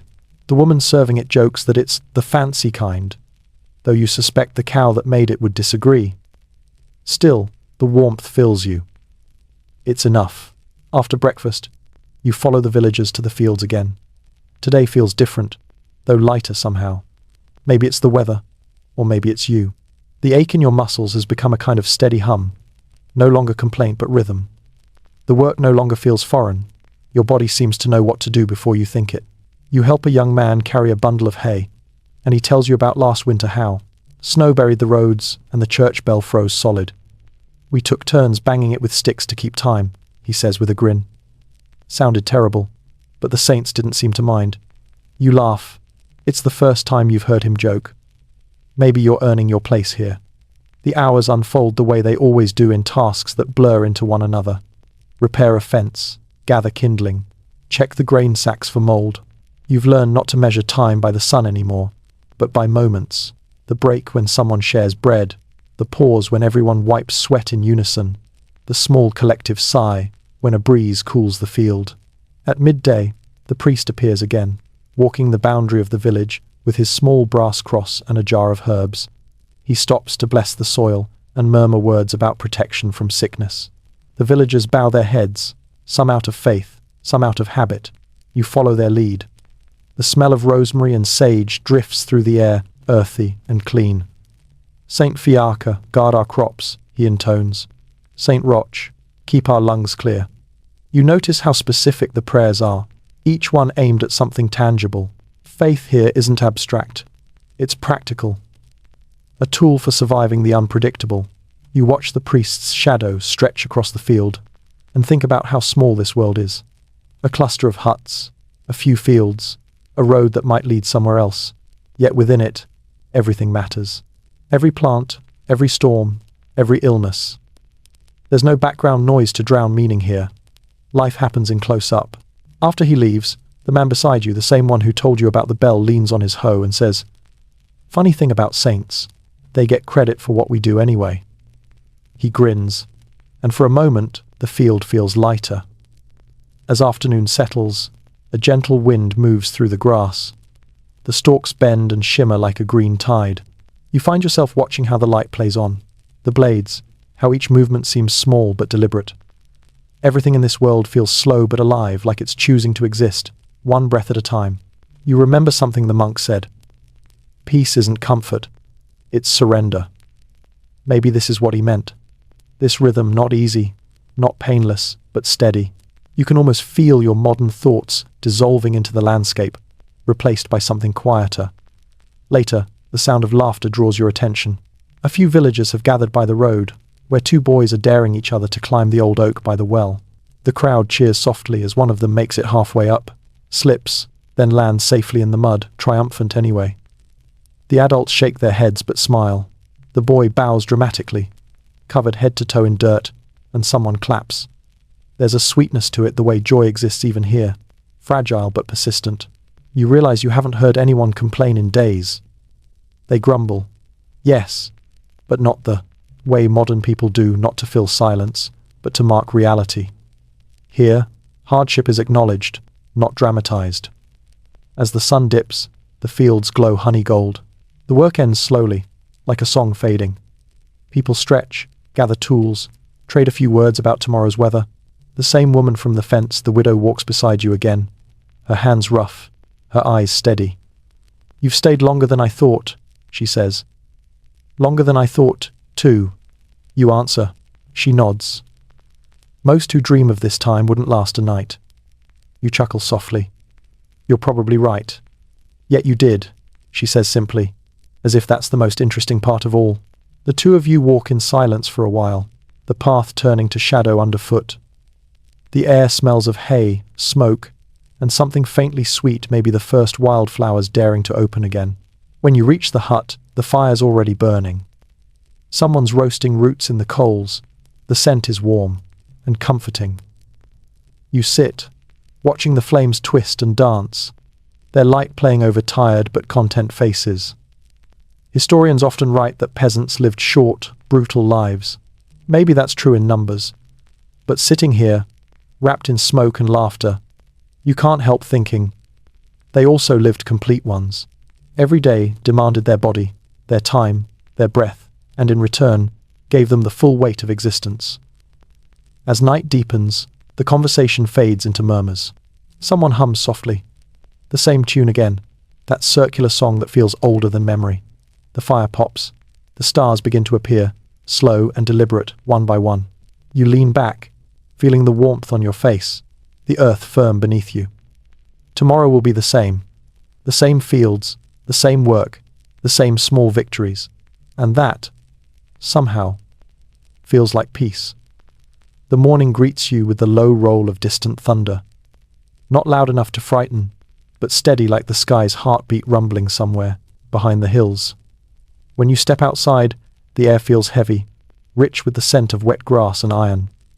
The horizon is painted in deep grey, clouds layered like wool blankets. Everyone senses it, a storm is coming. Villagers move faster today, not with panic, but with practiced purpose. Chickens are gathered, tools brought in, hay covered. Children are sent to fetch water before the rain thickens. The rhythm of preparation hums through the village like an unspoken prayer. You find yourself swept into it, helping patch leaks in the roof, tying down loose boards, carrying buckets to the well. Every task has weight now. The woman who lives beside you tosses you a coil of rope and nods toward a pile of firewood. Tie it tight, she says. Last time the wind took half my winter. You obey, fingers raw but quick. The wood smells sweet oak, split recently. You tie it down as the first fat drops of rain begin to fall. Within an hour, the storm arrives. It begins softly, a whispering drizzle that turns into a curtain of rain. Then, the wind comes bending trees, rattling shutters, making every hut groan in protest. You and the others huddle near the hearth, listening to the weather like it's a sermon. The fire flutters, but holds its ground. Outside, the world becomes a blur of grey and motion. No one speaks for a while. There's nothing to say. You simply exist in the moment. A small collection of humans against the will of nature. The sound of the storm fills everything, no room for thought, no room for worry, only listening. The priest arrives soaked, his robe clinging to him like seaweed. He carries a bundle of candles and lights them carefully along the wall. "Storm's not a punishment," he says between breaths. "It's a reminder." "Of what?" someone asks. He smiles faintly. "That we're small, and that small things survive better when they hold together."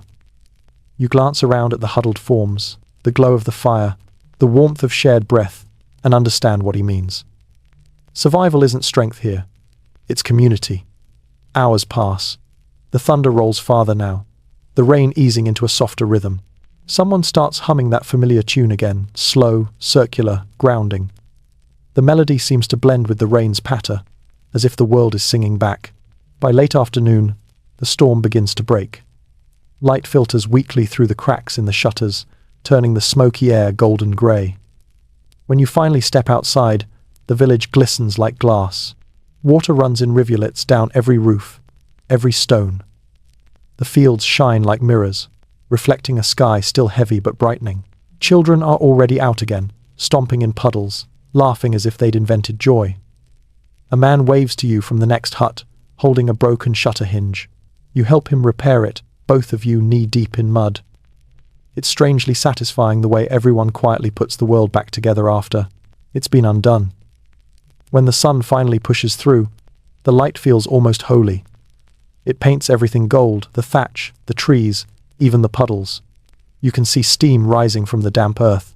The air smells alive again, smoke, soil, and sweetness. The villagers gather in the open, tired but smiling. Someone jokes that the storm has washed away their sins. The priest laughs loudest. You stand among them, dripping, dirty, but utterly at peace. The storm has carved the edges off the day, leaving behind something calmer, cleaner. As the sky clears, you walk toward the fields. The soil squelches under your boots, but you don't mind. The crops have survived. Tiny green shoots poke bravely through the mud, delicate and defiant. You crouch down, brushing your fingers against them. Life is absurdly stubborn here. It just keeps going. Historians often describe medieval storms as terrifying acts of God that inspired awe and fear. You suppose that's true, but standing here, you don't feel fear. You feel connection. Every drop of water, every gust of wind, every groan of wood, it's all part of the same conversation between earth and survival. By evening, the village has returned to its rhythm.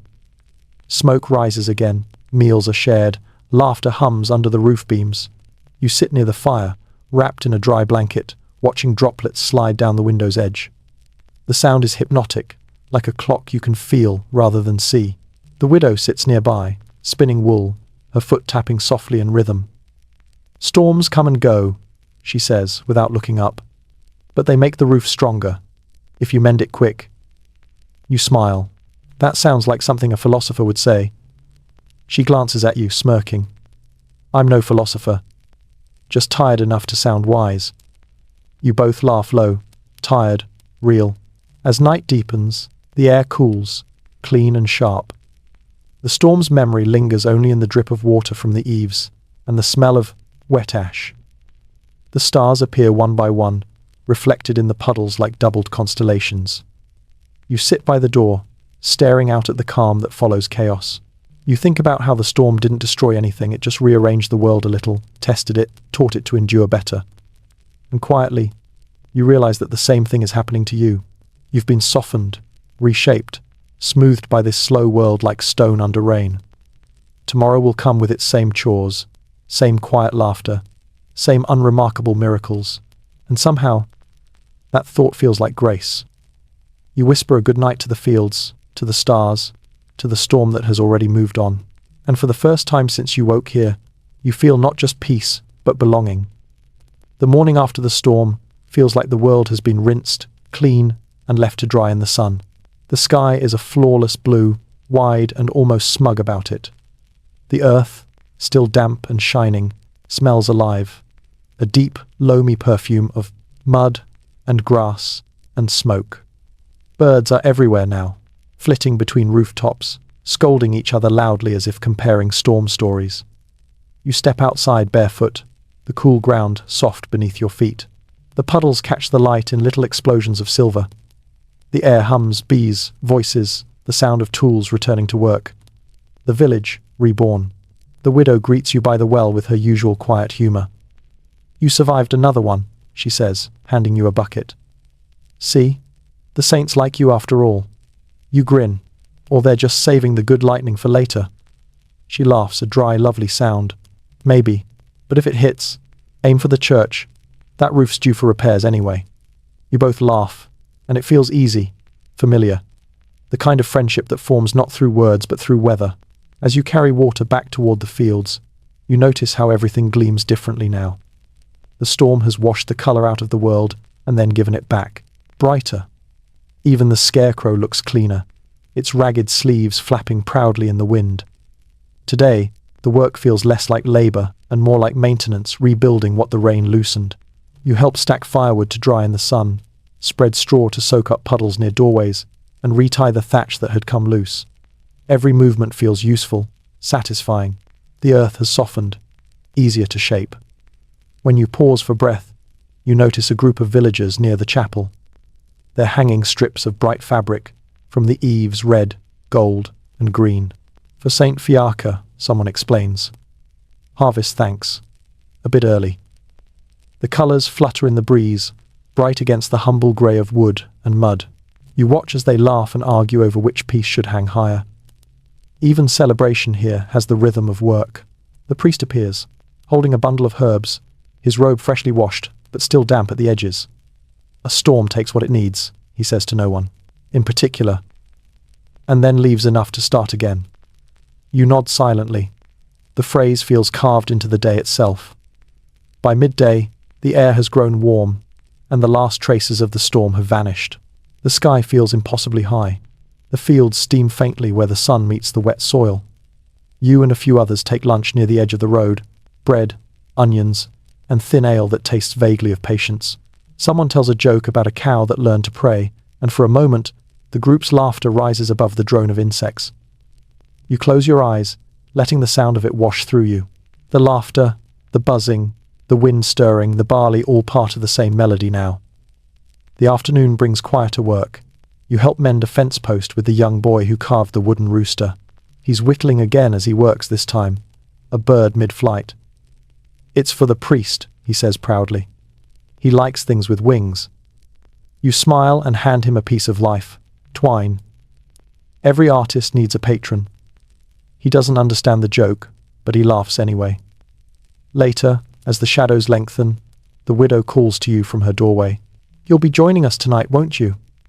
Joining you? For the feast, she says, as if it's obvious. Storm's over, crops are standing. That's reason enough. You nod, a little surprised but touched. I wouldn't miss it. When evening comes, the village transforms. Torches flicker in the square, casting golden halos on faces and walls. Tables appear from nowhere, laden with whatever can be spared, bread, turnips, cheese, and one miraculous roasted goose that becomes the subject of several whispered blessings. Someone brings a jug of cider, sweet and sharp. Laughter rolls through the air like smoke. Music begins a fiddle, a drum, a flute. The melody is crooked, ancient, and joyous. People clap, stamp their feet, dance in circles that grow and collapse in laughter. You're pulled into it by the boy with the rooster, who insists that you can't just watch. You stumble through the steps, awkward but exhilarated, the air thick with the smell of wood smoke and roasted herbs. For the first time, you're not an observer in this world. You're part of its noise, its pulse, its joy. The music spins faster, feet thumping against the packed dirt. You catch glimpses of faces flushed, shining, alive, and think, this is what survival sounds like. When the music finally slows, people collapse onto benches and the ground, laughing, breathing hard. The stars above are fierce and bright, more vivid than you've ever seen. Someone passes you a cup of cider. It's warm from being held too long, but it tastes like celebration. The priest raises his mug and says simply, "To what endures?" The villagers echo softly, "To what endures?" You take a long drink, feeling the words settle in your chest. Later, as the fire burns low, the crowd thins. The widow sits beside you, silent for a while, then says, "Storms, feasts, work. That's all life is. Really, we survive one thing, Then we thank the world for letting us. You nod. The simplicity of it humbles you. In a time with so little, gratitude becomes a habit, a way of noticing that you're still here. As the last embers glow, the air turns cool again. You look around at faces tired and happy, at the stars mirrored in the puddles, at the smoke curling into the infinite dark. Historians will one day write about kings and wars, you think, but none of them will write about this. The laughter after the storm, the taste of bread dipped in cider, the glow of torches against clean air. You lie back on the grass, the night pressing soft against your skin, and feel the weight of time settle gently over you. You don't need to know what century it is.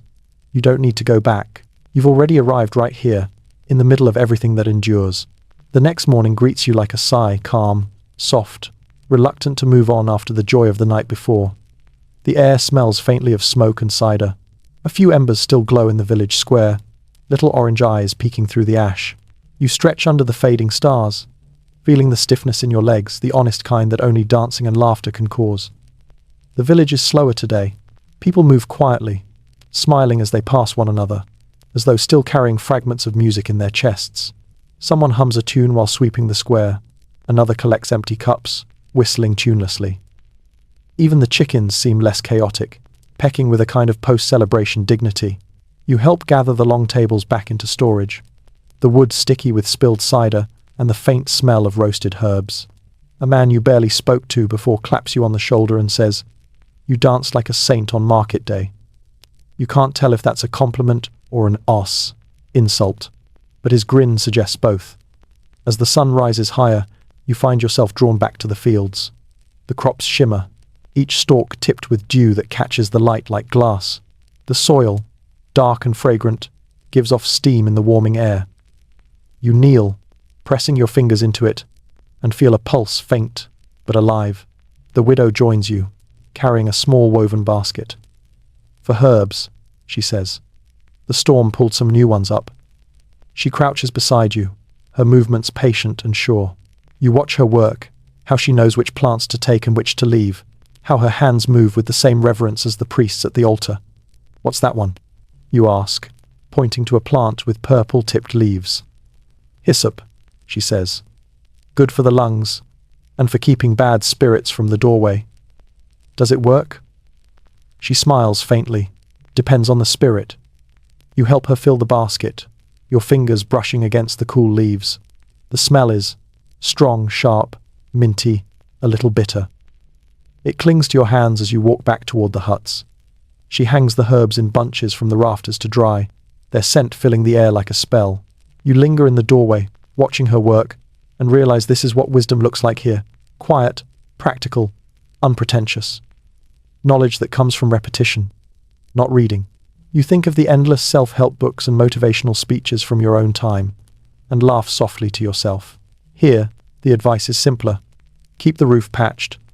Boil the water. Be kind when you can. Later that morning, you follow the priest down to the stream. He's come to bless the water, a monthly ritual, he explains. You can't trust what you drink, he says, but you can thank it anyway. He dips a sprig of thyme into a wooden bowl and flicks droplets across the current. The water glimmers briefly, ripples swallowing the light. As he prays, you glance upstream. The boy with the rooster is there, skipping stones across the surface, counting softly each time one bounces. He grins when he sees you and shouts, "7!" as if that's a victory that might echo for centuries. You wave back, and for a moment, the entire scene feels still.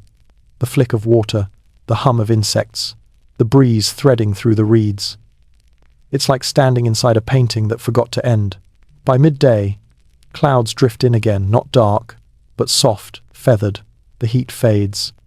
The villagers gather near the blacksmith's hut, where he's repairing the iron rim of a wagon wheel. Sparks leap in tiny constellations with each strike. "Storm took half the tools," he mutters. "But iron's like us. Bend it right, it remembers its shape." You nod, watching the orange metal glow. You talk like the priest. You tease. He grins without pausing his work. The priest talks like a man who's never had to lift an anvil. The laughter that follows is deep and tired and good. That evening, the smell of baking bread drifts through the village. The widow has traded some herbs for flour, and the entire square fills with warmth. She gives you a piece fresh from the oven, coarse, crusty, still steaming. You tear it in half, the sound crisp, satisfying. She sprinkles a bit of salt on hers and says, "The saints eat like this, I think." You chew slowly, the bread dense but real, the kind that demands attention. "If heaven has bread like this," you say, "I'll behave better." She chuckles, shaking her head. "Heaven has enough mouths to feed. It doesn't need ours." The two of you eat in silence after that, watching the last of the sunlight drip across the rooftops. The day folds itself neatly, like a well-made bed. Historians often write that medieval peasants rarely smiled, that life was too harsh, too short for joy. But looking around now, you see nothing but quiet contentment. People talk, share, mend, sing. Their happiness isn't loud, but it's durable. Like the fields, it grows back after every storm. As darkness deepens, torches are lit, and the night air cools. You walk toward the edge of the village, where the fields meet the forest. The trees whisper with the sound of crickets. The moon rises pale and wide, brushing everything with silver. You stand there a long time, watching the shadows stretch, feeling the stillness soak into you. It occurs to you not for the first time that maybe the Middle Ages aren't something you've fallen into, but something you've returned to. A pace your body always knew but forgot. You close your eyes, breathing in the scent of wet leaves and smoke. Somewhere behind you, someone begins to hum the same old melody again, slow, wordless, eternal. It carries through the air like the memory of a heartbeat. You smile. Tomorrow will come with chores, with weather, with laughter, with ache, and you'll greet it all the same way, because you're not visiting anymore. You live here now in the quiet rhythm between storms and songs. The sun rises pink and silver, washing the thatched roofs with soft light. It's another calm morning, no thunder, no mist, just a wide, peaceful sky. You wake slowly, your body remembering the rhythm before your mind does. The sound of the village breathing footsteps in the mud, the low murmur of voices, the faint creak of doors replaces the need for any alarm. When you step outside, the air feels alive but gentle, carrying the sweet scent of drying herbs from the widow's rafters. A thin column of smoke rises from each chimney. It smells of wet wood, salt, and bread. A new day the same, yet never quite the same. You walk toward the stream again, this time just to walk. The world has softened in your mind. The urgency that once buzzed under your skin has dissolved. There is no to-do list, no glowing screen, no rush to matter. Just morning, just sound, just the gentle give of the earth beneath your feet. A small group of children trail behind you, giggling. The youngest one tugs on your cloak and asks, "Are you from the next village or the next world?" You grin. A little of both. They seem satisfied with that answer and dart off toward the trees, chasing something invisible. By the stream, the water moves slow and clear, the surface patterned with light. You sit on the bank and watch the reflections, clouds drifting on the ripples, sunlight cutting across like broken glass. You can hear the frogs again, their low chorus rising in lazy rhythm. The boy with the rooster carving appears nearby, skipping stones as always. He waves, then crouches beside you. "You're quiet," he says. "I'm listening." "To what?" You tilt your head. "Everything." He skips another stone. It hops twice and disappears. "That's too much to listen to," he says with certainty. "You'll get tired." "Maybe," you say. "But it's a good kind of tired." He nods, though you can tell he doesn't quite understand yet. He's too young for that kind of tired. You envy him for it. After a while, you both sit in silence, just watching the water move. When he leaves, you stay a bit longer, tracing shapes in the mud with the twig lines, loops, little spirals. It's not art, just motion. It feels good to make marks in the world, even if the rain will erase them later. Back in the village, work hums as usual. The blacksmith's hammer beats like a heart. The widow hums softly as she kneads dough. The priest tends to his garden behind the chapel, whispering Latin blessings to his onions. Every person moving, breathing, part of the same quiet choreography. You help with small things now. The villagers no longer treat you as a guest, they simply hand you tools without a word, trusting you'll know what to do. You fix a loose shutter, carry hay, mend a frayed rope. Each task lasts exactly as long as it should. Nothing here ever drags on longer than necessary, and nothing is ever rushed. At midday, you share lunch with the widow and a few others outside, sitting on a long bench warmed by the sun. The bread is coarse, the ale weak, but the conversation is light. Someone tells a story about a goat that climbed onto a roof and refused to come down until bribed with cabbage. Someone else jokes that it was probably a reincarnated lord. Laughter follows, soft but real. When the meal ends, the widow passes you a small loaf wrapped in cloth. For later, she says. You eat less than you should. Maybe I just forget, you answer.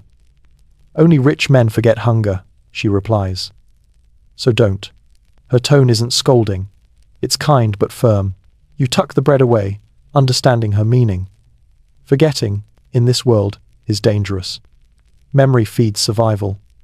The afternoon unfolds like a slow song. The air grows thick with the hum of bees and the sweet scent of crushed grass. You spend the hours helping the priest repair the fence around his herb garden. He talks while he works, mostly to himself, though you don't mind.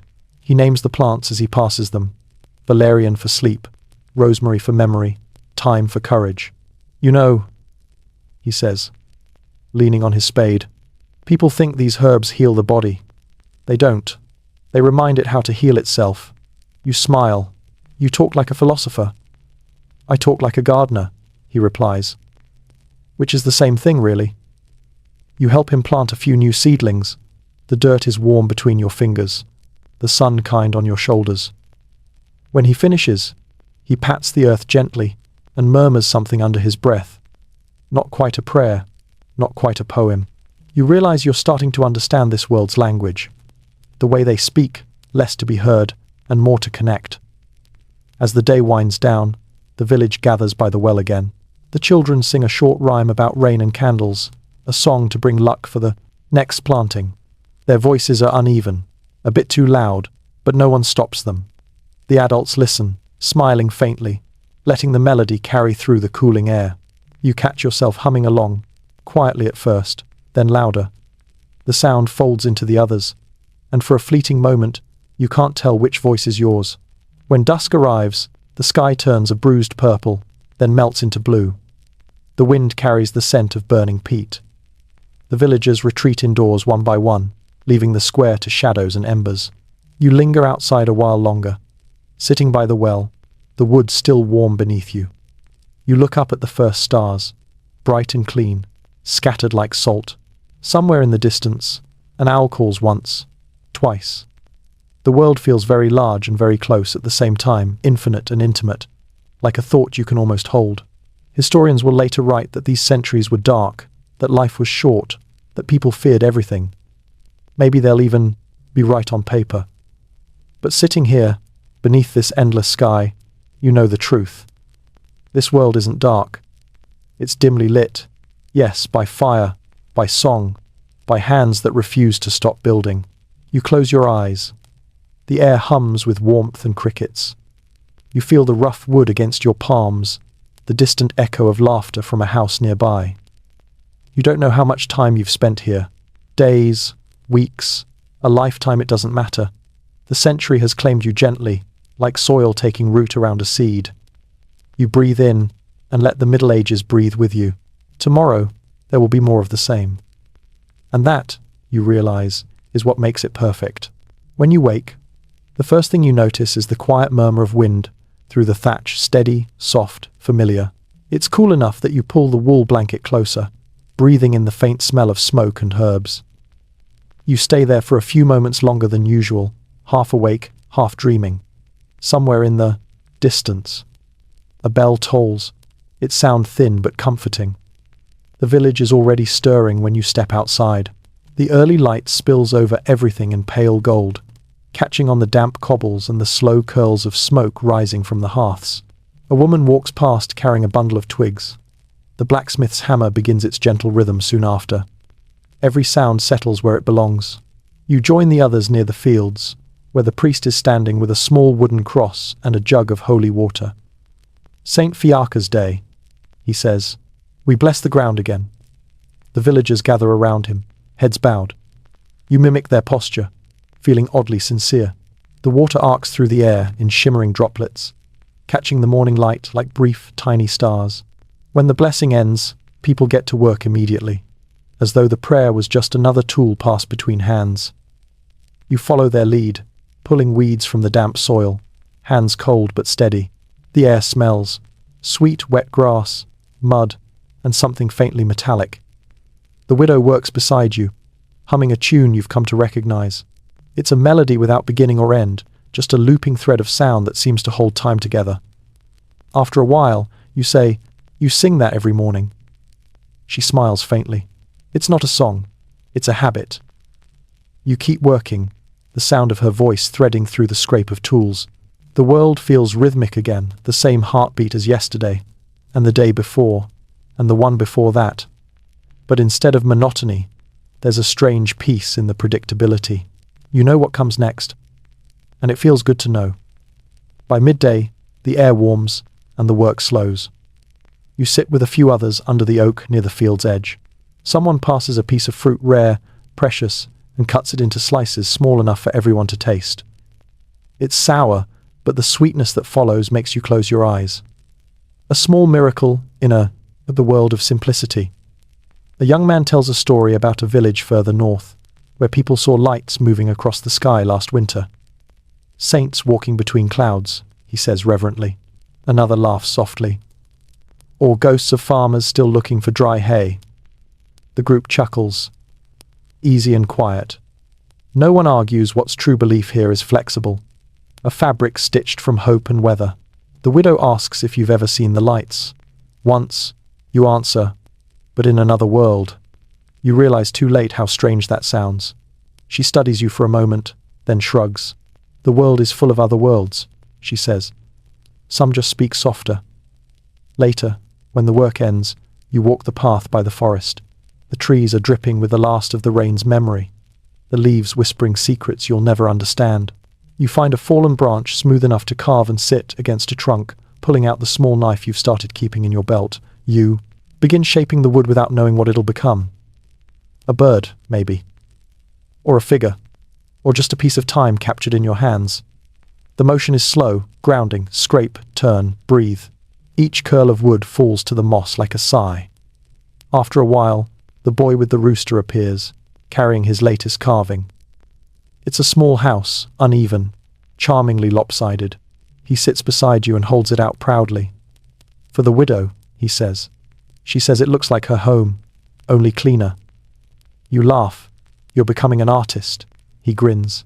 Maybe I'll carve everyone in the village one day. Then no one will be forgotten. You study the little house, rough edges and all. Then you'll be a historian too. He frowns, puzzled. What's that? It's someone who remembers. He thinks for a moment, then nods slowly. Then yes, I'll be that. You hand him your half-finished carving, a small bird, wings folded, head tilted. You can keep this. One, you say. Birds remember too. He smiles, clutching it carefully. Then it'll sit on my house. The simplicity of it touches you more than you expect.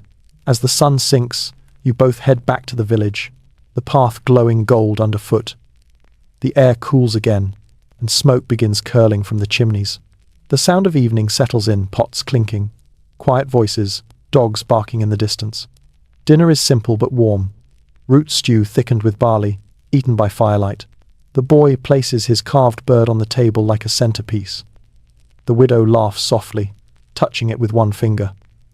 Now we've a guardian for the night, she says.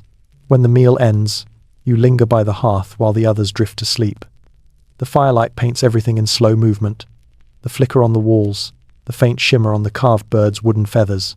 You think of all the names that won't survive history, the widow, the priest, the blacksmith, the boy, and realize how wrong the word forgotten really is. They're here, alive, in the rhythm of each evening, in the carvings, in the laughter, in the silence between breaths. History doesn't forget them, it just stores them differently. Outside, the stars gather again, cold, endless, patient. The night hums softly, the way the earth does, after being touched by rain and work and fire. You whisper a good night to the bird, to the house, to the ghosts of saints walking between clouds. And as you lie down, you feel that gentle weight again, not of exhaustion, but of belonging. Tomorrow will look exactly like today, and you wouldn't change a thing. The next morning begins with a sound you haven't heard in weeks, laughter echoing before sunrise. It's coming from the square, bright and careless. When you step outside, the air is still cool, the horizon faintly gold, and the village is already awake. A pair of children run past you, barefoot and wild, waving sticks that they've declared are swords. Behind them, their mother shouts half-heartedly but smiles as she does. You watch them for a while, leaning against the doorframe. The world feels softer again. It's as if the storm, the feast, the quiet days that followed all of it, has pressed the edges of the village smoother, gentler. The widow appears beside you, holding a woven basket of dried herbs. They're going to play war again, she says, nodding toward the children.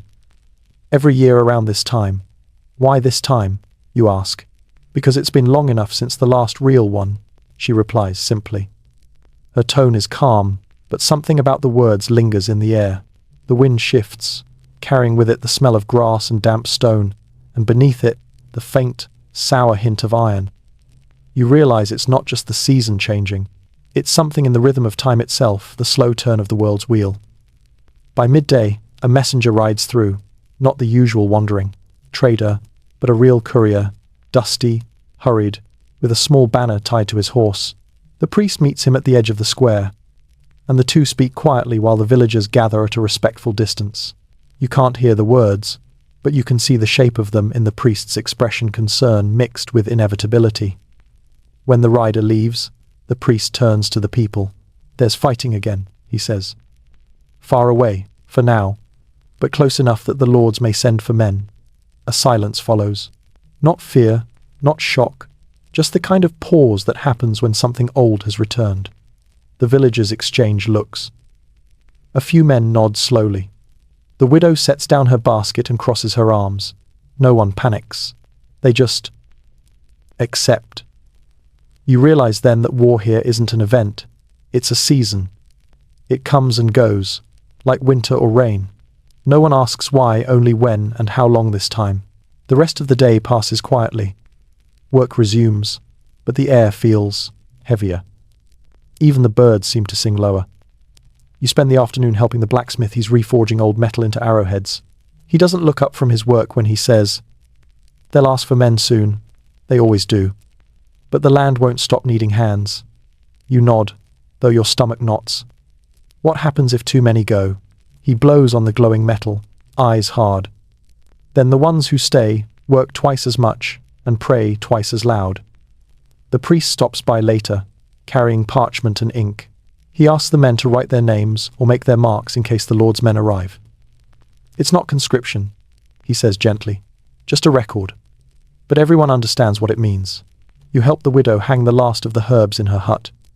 She moves slower now, quieter. My son went once, she says after a while, voice low. Never came back. Not dead, not alive. Just gone. You don't know what to say. So you don't. You just hand her another bundle of time. She ties it neatly and hangs it from a beam, her hands steady. Still, she adds, the sky didn't fall. The fields grew. The bread baked. Life kept walking, even when we wanted it to stop. Outside, the light fades. The village gathers by the well, no celebration this time. No music. Just talk, quiet and deliberate. The priest offers a prayer for protection, his words simple but heavy. For those who go, he says, and for those who stay. Let the world not forget either. The children stand close to their mothers, wide-eyed but silent. The boy with the rooster carving holds his little wooden bird, tracing its wings with his thumb. You wonder what stories he'll carve next, what memories will live in his hands when he's older. When the prayer ends, no one leaves right away. People linger, murmuring, watching the sunset. The sky burns red and orange, clouds lit from beneath like embers. It's beautiful in the way that endings often are. The widow turns to you. You've seen wars, haven't you? You hesitate. Not like yours. They're all like ours, she says softly. Only the weapons change. Later, in the quiet of the hut, You lie awake, listening to the wind press against the shutters. The smell of smoke and iron lingers in the air. The widow sleeps soundly across the room, her breathing slow and even. You envy her calm. You think about what war meant in your own time. Headlines, screens, distance. Here, it's immediate, personal. A ripple that touches every life, even if it never reaches the village gates. Historians will one day write that peasants were untouched by politics, too far from power to care. But that's not true. You can feel it in the stillness, in the unspoken prayers, in the way everyone moved slower today, as though time itself had bowed its head. Outside, the clouds shift, the wind quiets. Somewhere far away, thunder rolls again, not from weather this time, but from something older, more human. You close your eyes and listen. You don't know how close the fighting is, or how long this peace will last, but you do know this.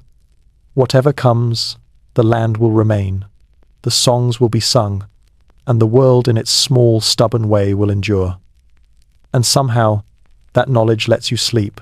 Days pass, and though no soldiers appear, the rumor of war lingers in the air like wood smoke invisible, but you can taste it. The villagers don't speak of it much, yet everything they do carries a quiet urgency now. Tools are sharpened more carefully. Walls are patched faster. Bread is baked in double batches. It's as if everyone knows to prepare for absence, though no one says for whose. The widow starts waking before dawn.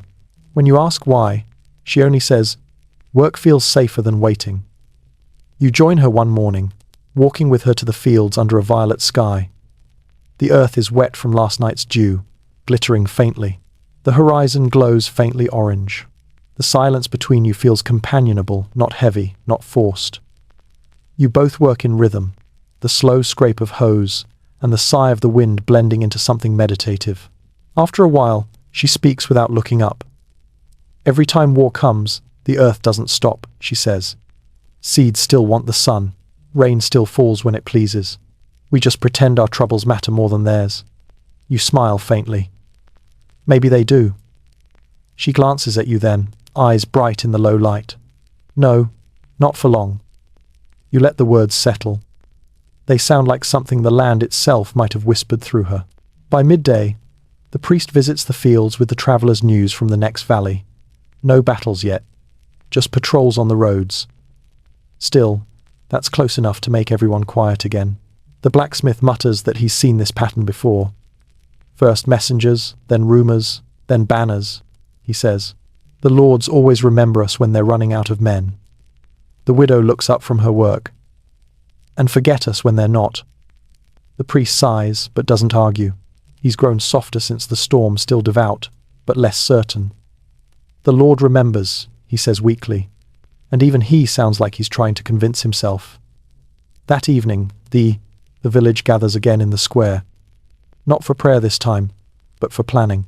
A few men volunteer to walk to the nearby town for news, others to strengthen fences, hide livestock deeper in the woods if needed. The air feels tense, but not fearful. There's dignity in their calm, the quiet understanding of people who have seen the world turn cruel before and know how to bend without breaking. As the discussion ends, the boy with the rooster carving approaches you. "Will they take me?" he asks seriously. He's far too young, but his tone carries no playfulness now. You kneel to meet his eyes. "No one's taking you anywhere," you say softly. "The fields need guarding more than the roads." He nods, though his jaw tightens. "Then I'll carve faster," he says, clutching his wooden bird. "So no one forgets who we are if they come." You rest a hand on his shoulder. That's a good kind of courage. When night falls, the air is still, almost unnaturally so. You sit by the fire in the widow's hut, mending the strap of your boots while she spins wool. The light flickers across her face, catching the silver in her hair. "We'll manage," she says suddenly. "We always do." You nod. "I believe you." "You should," she adds with a small smile. "The earth's older than any army. It'll bury them too, in the end." The remark isn't bitter, just factual. You realize how deeply she belongs to this place, how she's become part of the soil itself, rooted in something beyond fear. Before sleeping, you step outside. The sky is enormous, black velvet, scattered with stars. The cold air smells of frost and smoke. You walk a short way toward the fields. The stalks sway gently, their whispers almost words. For a moment, you imagine the invisible lines stretching from this village to others, small flickers of light across the vast, dark world. Each village, its own heartbeat, its own fragile promise. You think of all the people right now doing the same small things. Lighting fires, patching roofs, waiting for news. Historians will one day call this century unstable, full of famine, plague, and war. They'll write about kings, borders, decrees, but none of that will sound like this. The hush of a field under starlight, the smell of wood smoke, the shape of a woman's hands mending rope, the sound of a child whittling wood for comfort. You realize the Middle Ages aren't a single story at all. There are 1,000 small ones, breathing quietly in the cracks between the grand events, and you're one of them now. You stay there for a long while, watching your breath rise and fade. Somewhere beyond the hills, lightning flashes silent, far away. You can't tell if it's weather or war. Either way, the wind remains gentle, and the stars don't flinch. When you return to the hut, the widow's already asleep, her spindle resting beside her hand. The boy's wooden bird sits on the table, wings, catching the last of the firelight. You sit beside it, letting the warmth of the hearth sink into your bones. Whatever comes, you think, you'll face it the way they do, with patience, with work, with quiet grace. And for the first time, you don't feel like a visitor in their story. You feel like a keeper of it. The next day dawns colder, the kind of cold that seeps into your sleeves and quietly settles there. Patient and immovable, frost webs the edges of every roof and branch. The village wakes slower now, wrapped in scarves, moving carefully through the morning's chill. Even the animals seem quieter, the hens puffed up like little clouds, the oxen breathing mist. You join the widow by the hearth. She's warming her hands over the flames, her breath a soft fog. The first frost, she says, her voice somewhere between awe and resignation. The year's turning again. You nod, watching the firelight dance across her face. Does it always come this soon? Soon. Late it comes when it wants, she replies. Time doesn't ask us first. You step outside. The fields glitter pale silver in the morning light, every blade of grass frozen mid-bend, each one holding a shard of the sun. It's beautiful, but also fragile, like the world's taking a breath it doesn't plan to exhale for a while. You help gather kindling for the day's fire. The ground crunches underfoot, and your breath leaves faint ghosts in the air. When you pass the boy's hut, he's already outside, his fingers red but determined as he carves another figure, this one a horse. If the soldiers come, he says, they'll need these. For luck, you ask. For remembering, he says simply, so they don't forget where they came from. You smile, then make many. I will, he says. And his knife keeps moving, smooth and sure. By midday, the frost softens. The sun climbs higher, weak but generous. The priest stands near the chapel door, sweeping the steps clear of ice. Another season turning, he says, glancing up at you. And we're still here. That's something, you reply. He nods. It's everything. Inside the chapel, the light filters through the small, uneven window panes, painting fractured colors across the wooden benches. A few villagers kneel, praying silently. You sit near the back, watching how the dust drifts in the light, slow, circular, endless. It feels like time itself moving. The priest finishes his sweeping and sits beside you. You've become quiet lately, he says. You shrug. Maybe I've run out of questions. He smiles faintly. That's when people start listening properly. You both sit there for a while, letting the silence fill the room. When you leave, the air feels softer. The village is alive again, smoke rising, tools clinking, laughter echoing faintly. You stop to help the blacksmith stack wood near his forge. He wipes his brow and says, "The Lord's men came near the next village yesterday. Took a few lads, but not ours." "Not yet." You nod, the relief small but real. "Maybe they'll forget us." He chuckles, a sound like gravel. They never forget, but sometimes they get lost on the way. The humor is dark, but it feels like hope anyway. That evening, the widow makes stew from the last of the autumn vegetables. The smell fills the hut, onions, leeks, a little meat. The boy arrives with his new carving, the horse's legs still rough. He places it beside the wooden bird on the table. "For company," he says. The widow smiles, ladling stew into bowls. Then they can keep each other warm. The three of you eat together, quietly. Outside, the sky fades into a deep, calm blue. The fire crackles. The boy falls asleep first, head on his arm. The widow tucks a blanket over him and sits back with a sigh. "He doesn't remember the last war," she says softly. "Maybe that's mercy." "Do you ask. She looks at you for a long time. "I remember the waiting," she says. "The silence after the men left. The way even the birds stopped singing. And the smell like iron and fear. You never forget that." You both sit in the flickering light. The boy stirs, murmurs something about horses, and drifts back to sleep. You want to tell her that someday, people will look back on this age and call it dark, that they'll measure it by its wars and its famines, not by its kindness. But the words stick in your throat. Maybe it's better that she never knows what they'll say. Maybe her world doesn't need to be defended, it just needs to be remembered. The widow breaks the silence first. "We'll mend the fence tomorrow," she says. "Before the snow." You nod. "All right." She smiles faintly. You've learned to say that properly, not like a visitor anymore. The remark warms you more than the fire. Later, when she's asleep, you step outside. The cold air bites your skin, but the stars are brighter tonight, sharp and countless. The frost is already returning, glittering in the moonlight. You walk a few steps toward the fields. Everything is still, utterly still, as if the world itself is listening.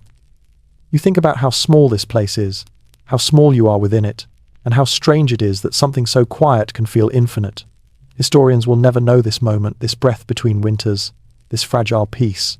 They'll write of kings and crusades, but not of the boy's little horse, or the widow's steady hands, or the way the frost hums under starlight. You kneel, run your hand across the frozen soil, and whisper a promise not to change this story, but to remember it as it truly is. Slow, ordinary, beautiful. The night wind rises, soft and kind, carrying the scent of smoke and snow. You close your eyes. Tomorrow, the frost will thicken. The fences will need mending. The fields will sleep. And so will you, just another heartbeat in the long rhythm of time. The first snow arrives quietly. You don't see it at first, only feel it. A hush settles over the village, the kind that seems to come from the air itself. Then a few flakes drift past the window, slow and uncertain, as if testing the world before deciding to stay. By the time you step outside, the roofs are dusted white. The fields are pale ghosts of themselves, every stalk tipped with frost. The air smells sharp, clean, and older than sound. For a moment, the entire world holds still. The widow stands by the well, her shawl drawn tight. She looks at the sky, then at you, and smiles. "There it is," she says softly. "The year's blanket." You nod. "It's beautiful." "It's work," she answers, but her smile stays. The snow falls harder by midday. The children chase it, shrieking with laughter, their footprints vanishing as soon as they're made. The blacksmith covers his forge. The priest hurries between huts, and the boy with the carvings stands under a tree, hand outstretched, catching flakes on his palm like they're small miracles. Inside the hut, the fire burns high. The room glows with amber light. You sit beside it, helping the widow mend a torn sleeve. The rhythm of the needle and thread is hypnotic. Stitch, pull, breathe, repeat. The world outside can rage or freeze as it pleases. Inside, there's only warmth, small work, and the sound of a woman humming. When the boy bursts in, shaking snow from his hair, he's holding something. "For you," he says proudly, setting it down on the table. It's another carving this time. A small figure hunched by a fire, one hand outstretched to the flames. You recognize yourself instantly. You laugh softly. "You've made me part of the village now." He grins. "You were already," the widow chuckles. He's right. You've learned to wake with the frost and sleep with the smoke. That's all it takes.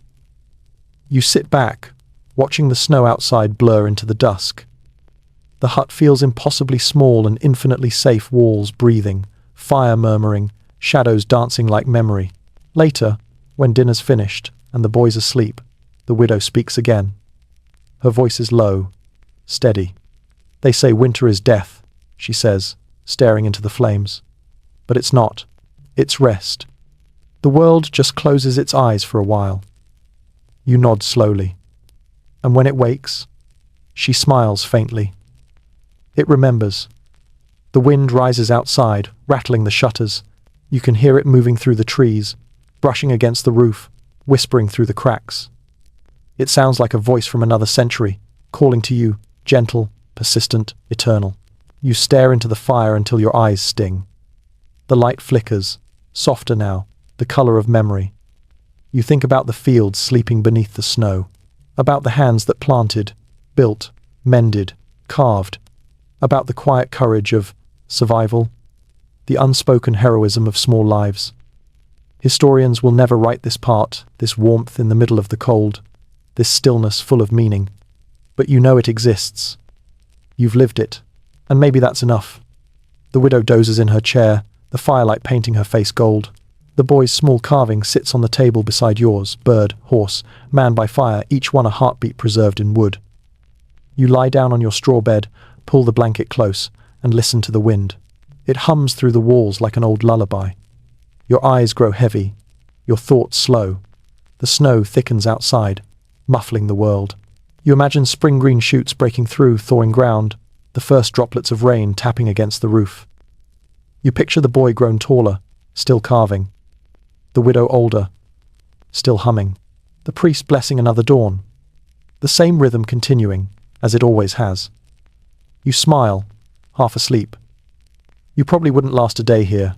You murmur to no one, remembering the joke from the start. But if you did, the words trail off. The fire crackles once more. Outside, the wind settles. The snow keeps falling, steady, patient, kind, tucking the world in for the night. And as sleep finally takes you, it feels like history itself exhaling. Time blurs now. The fire fades to embers. Your breath matches its rhythm, slow, warm, even. The world outside has vanished into white and silence. You can almost hear it, the soft hum of centuries folding over one another, like snow settling on old roofs. The creak of wood, the sigh of the wind, the faint rustle of straw. Everything slows. Everything softens. You think of all you've seen. The rain, the harvest, the feast, the laughter, the storms, the fear. It all blends together now, one long, quiet song about endurance. Nothing grand, nothing tragic. Just life. Moving gently forward, unremarkable and beautiful because of it. You feel yourself sinking deeper, into the warmth, into the rhythm. The fire's glow flickers behind your eyelids.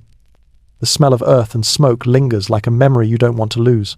The world outside keeps breathing, snow falling, water freezing, hearts beating somewhere under layers of wool and time. You realize how small you are and how perfect that feels. The Middle Ages are still out there, in the hush between the wind and the flame.